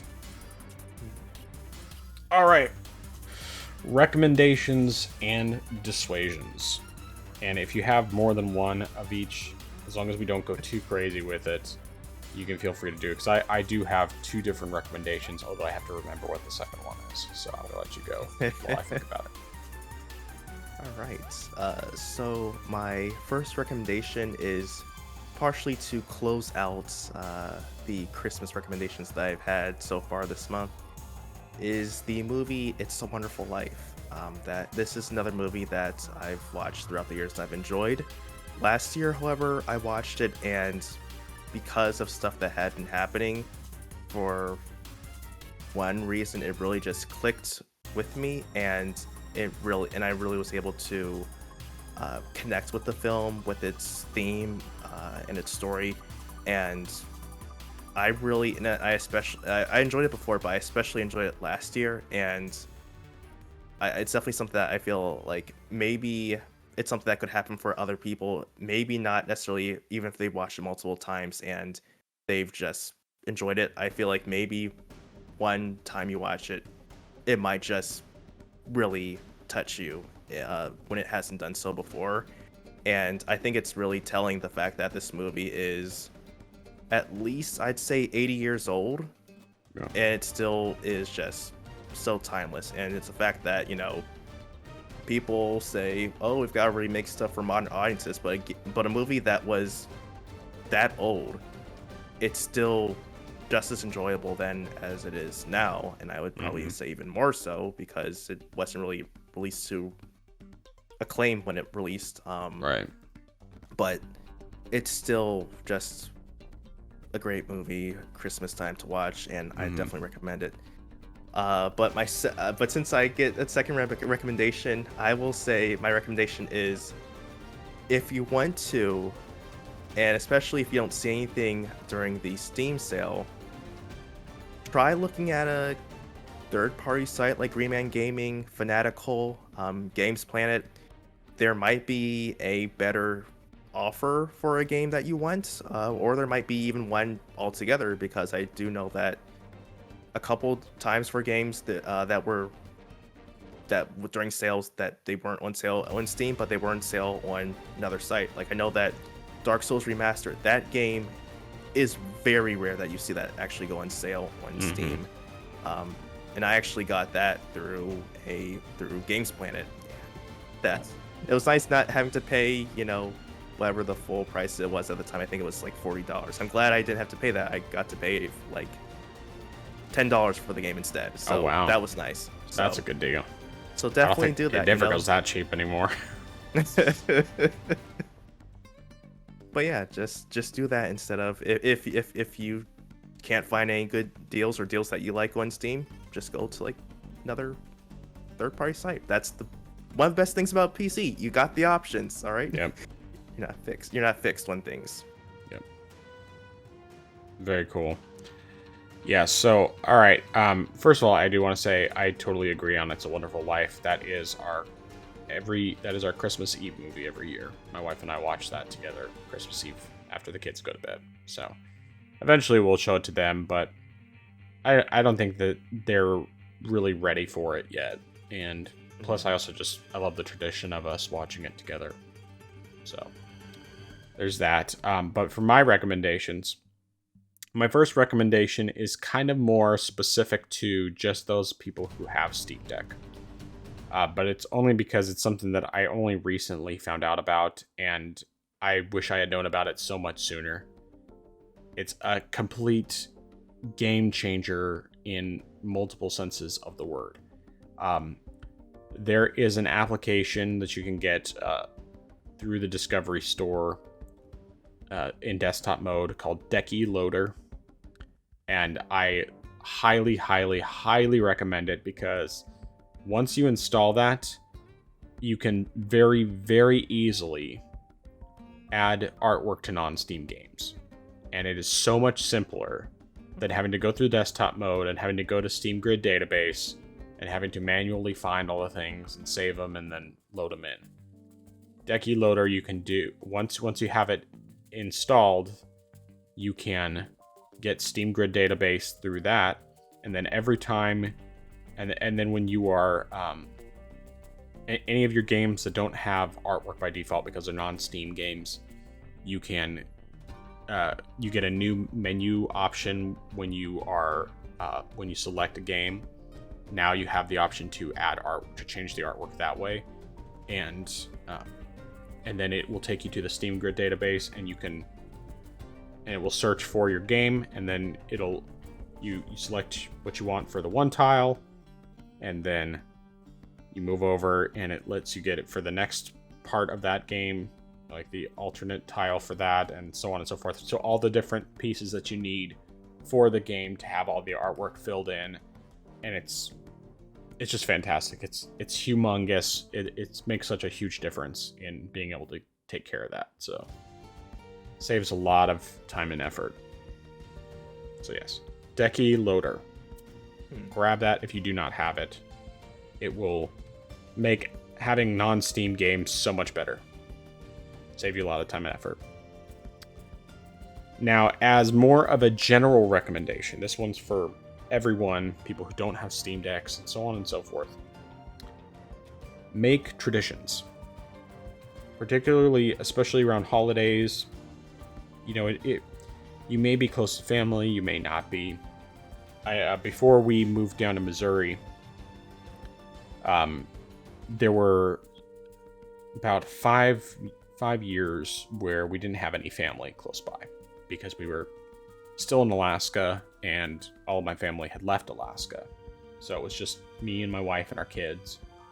And one of our traditions during that time was Thanksgiving. We would watch through the Star Wars movies. That is not the sequel trilogy. We would specifically watch it in machete order. So we would watch episodes 4 and 5, then 2 and 3, and then 6. And it's a fantastic way to watch the movies. You can put Phantom Menace in there if you want in between. Before you watch episode 2. But either way, it should be after Empire Strikes Back. That was something we used to do. Once we moved here and we actually had family around, we haven't been doing that since then. But because we actually have people to spend time with. But it's still a tradition that we had started. And it was a cool tradition. And now we just have other various traditions. One thing that has held on since before we moved down to Missouri, for me, is that every year I will play an Assassin's Creed game and play Die Hard at the same time. So I'll have Die Hard on one screen, and started with Assassin's Creed Origins. Now it's Assassin's Creed Odyssey because I'm still not done with that game. 4 years after I started it, though I'm very close now, very close to being done. But just go around doing primarily things where I don't need to pay attention to the story, listen to Die Hard in the background, occasionally, look over and watch it. I've seen it enough times that I don't really need to. But it's just a tradition I look forward to every year. And, then there's another tradition we have as a family that has held on for years, since 2017, and that is doing those crescent rolls stuffed with the cream cheese and sausage for Thanksgiving and Christmas breakfast. And there's various other traditions as well, but it's good to set up traditions. If you can do stuff with your family, that's great, of course. But if you don't have family around, whether because you live far away from your family and you can't get out to see them, or they can't get out to see you, or you've lost your family, that whatever family you had, various things like that. Just find traditions, something that gives you something to look forward to every year. It's just a really good thing to do to help. So those are my recommendations. Dissuasion, or dissuasions if you have more than one. I guess I just have one, and it's something that I guess sort of is going back, something that I had seen in various Discord servers, and that is people really being up in arms about Insomniac being leaked. And while I definitely agree with them on the aspect about the employees having their information leaked, that being bad, I feel like people are really defending Insomniac and saying that the game shouldn't have been leaked or being discussed when people didn't show the same energy for other games that had been leaked for other different studios. So I guess what I'd say is, don't be a fanboy for just one studio and think that game leaks are only bad when it's affecting them, when it happens with other studios. So I guess I would say keep that same energy. Keep that same energy. And I guess this one is more so directly for Sony. I guess technically this is a recommendation, but I'm gonna phrase it as a dissuasion. Don't do what you're doing for your security. Improve your security. Like, I don't know if it's a matter of just people leaking stuff. I don't know if it's a matter of people just, not being safe with their credentials and stuff like that, allowing hackers to get in. I don't know if it's a matter of just general security being bad, but don't do what you're doing. Try to do better in that aspect. It sucks that the leaks happen, but try to tighten up security.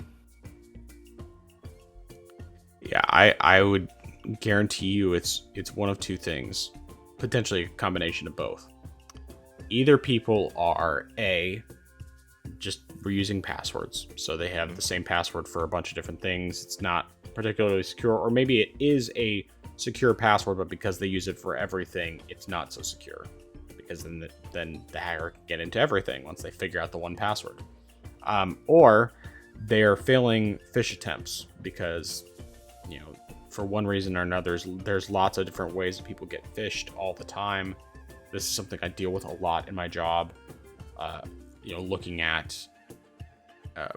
both actual phishing attempts versus people reporting things as phishing attempts that aren't actually phishing, or they're just spam, that sort of thing. But I think that a lot of it is people are just getting phished, and probably, whether it sometimes they can be really tricky. The phish attempts can actually be very difficult to spot if you don't know what you're looking for.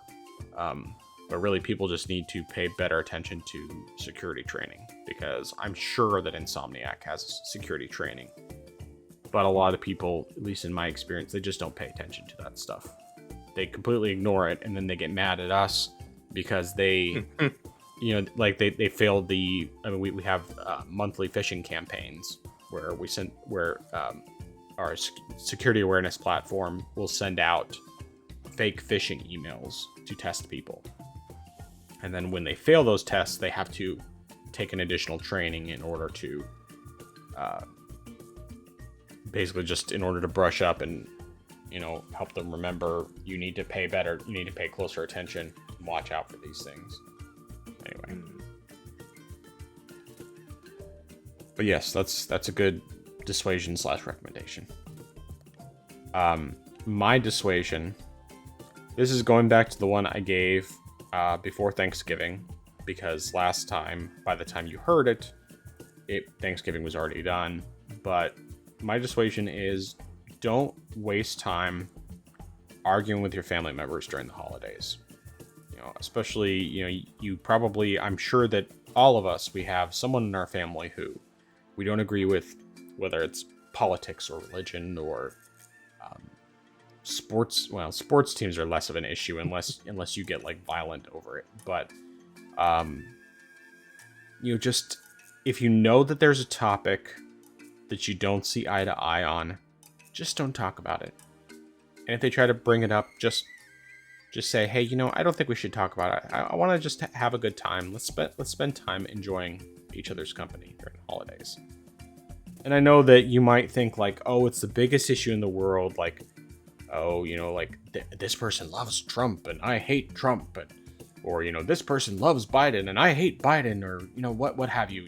I'm not getting into politics here. I'm just pointing out that there's things that they seem like they're really big right now. regardless of what it happens to be. Even things that I would consider to be moral issues. But stay away from those topics during the holiday because you never know how much time you're going to have left with these people. And you may not appreciate them now, but I guarantee you that if you go forward, you go into the future, this person that you spent the holiday arguing with, they pass away.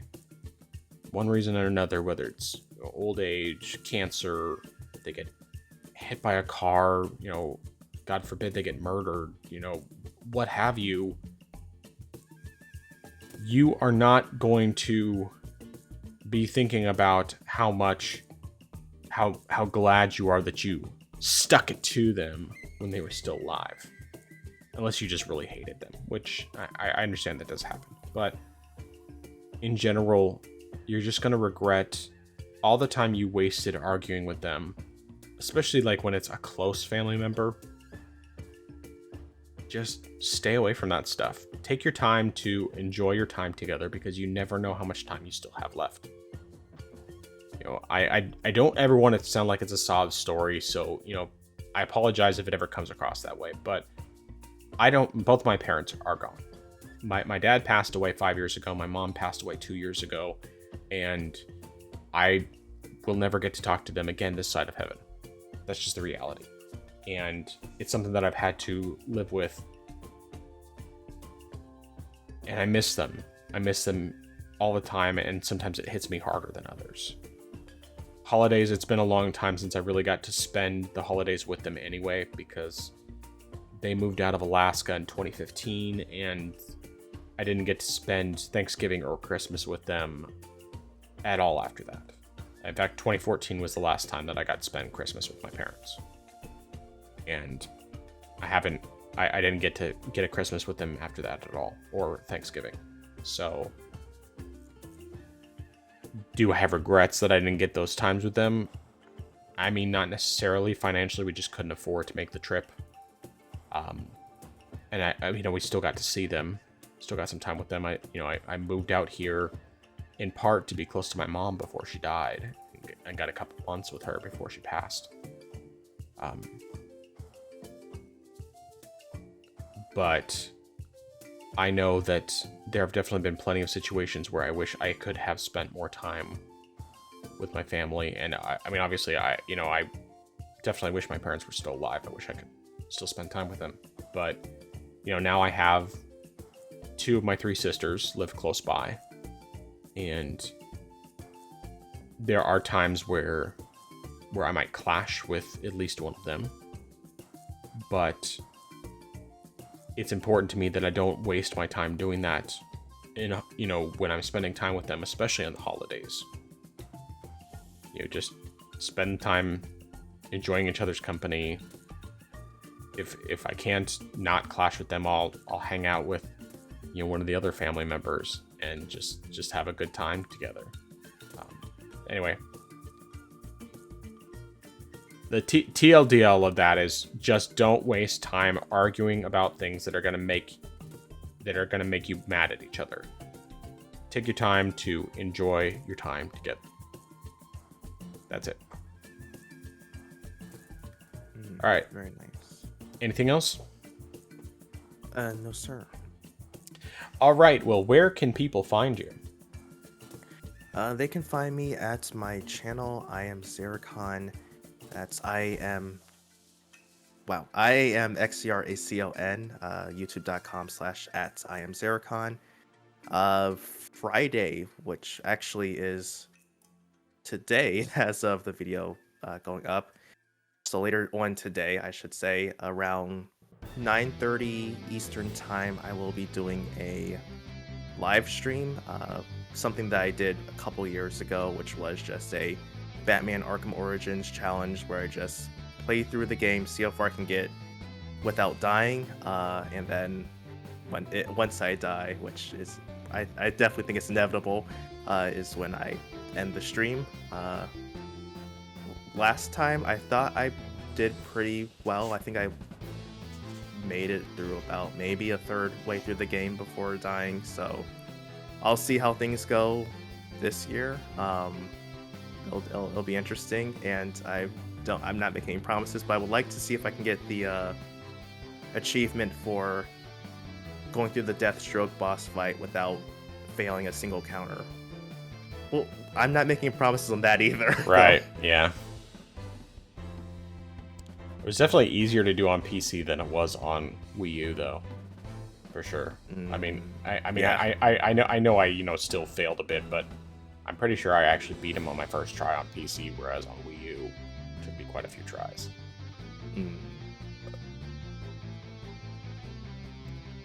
I will just say as a side note, the Wii U version was so disappointing after the Wii U version of Arkham City, because Arkham City, they did so many things with the gamepad, and the Wii U, they did nothing. I can't even remember if they had the map on the gamepad. I think they might have had that, and that was it. But it was like, there was so many features that they had on Arkham City Armored Edition, and it was like, it was a really good use of the gamepad, even if some of the motion control stuff was like, meh.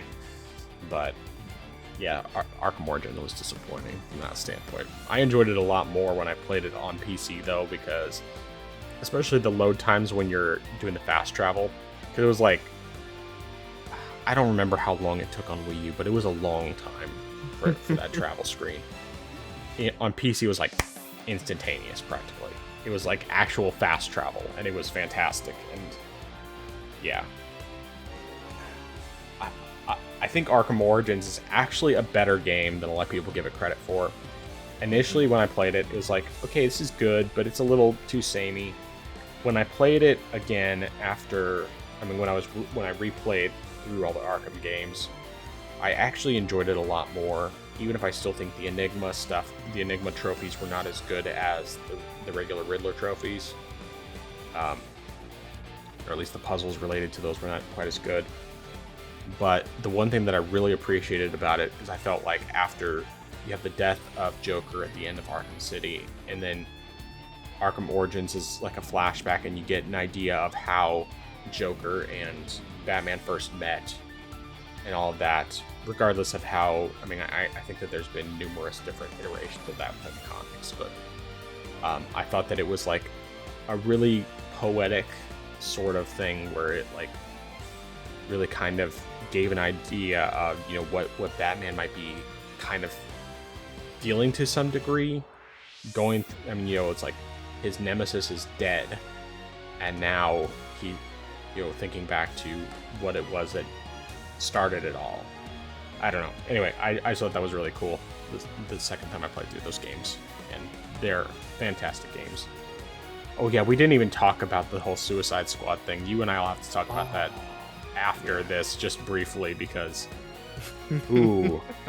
Actually, that's my second dissuasion. Don't buy Suicide Squad. Do not support the garbage that they did with that. And I'm not going to get into all that. If you're curious about it, you can look at some of the leaks. Either way, just don't trust them on this. This is not a true sequel to Arkham, the Arkham series. Not at all. It's something completely separate, and it is trash. Stay away from it. Anyway. Alright, where people can find me, you can find me youtube.com/@thefrozengamer87.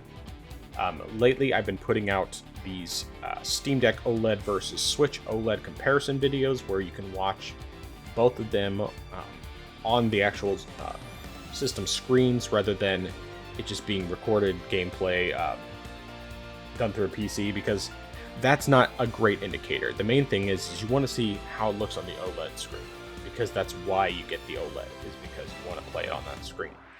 And it's been pretty cool. So far we've done Doom 2016, Doom Eternal, and Ghost Runner. The next one I'm going to be putting up, I haven't decided exactly which one it is, but I do have Borderlands 2 is one of the ones that's going up soon. Dragon Quest 11, and I can't remember if there was another one that I recorded.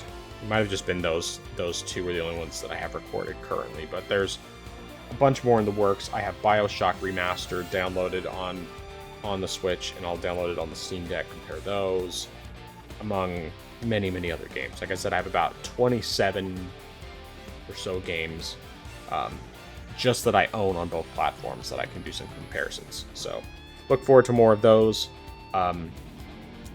Next week, I will be announcing, God willing, next week, I will be announcing this other project that I've been working on and that is going to launch beginning of January. I don't know if it'll be actually January 1st or not. I haven't figured out specific dates, but it's going to be close to there. It's going to start in January, and I'll have more information about that next week. But either way, yeah, it's good stuff.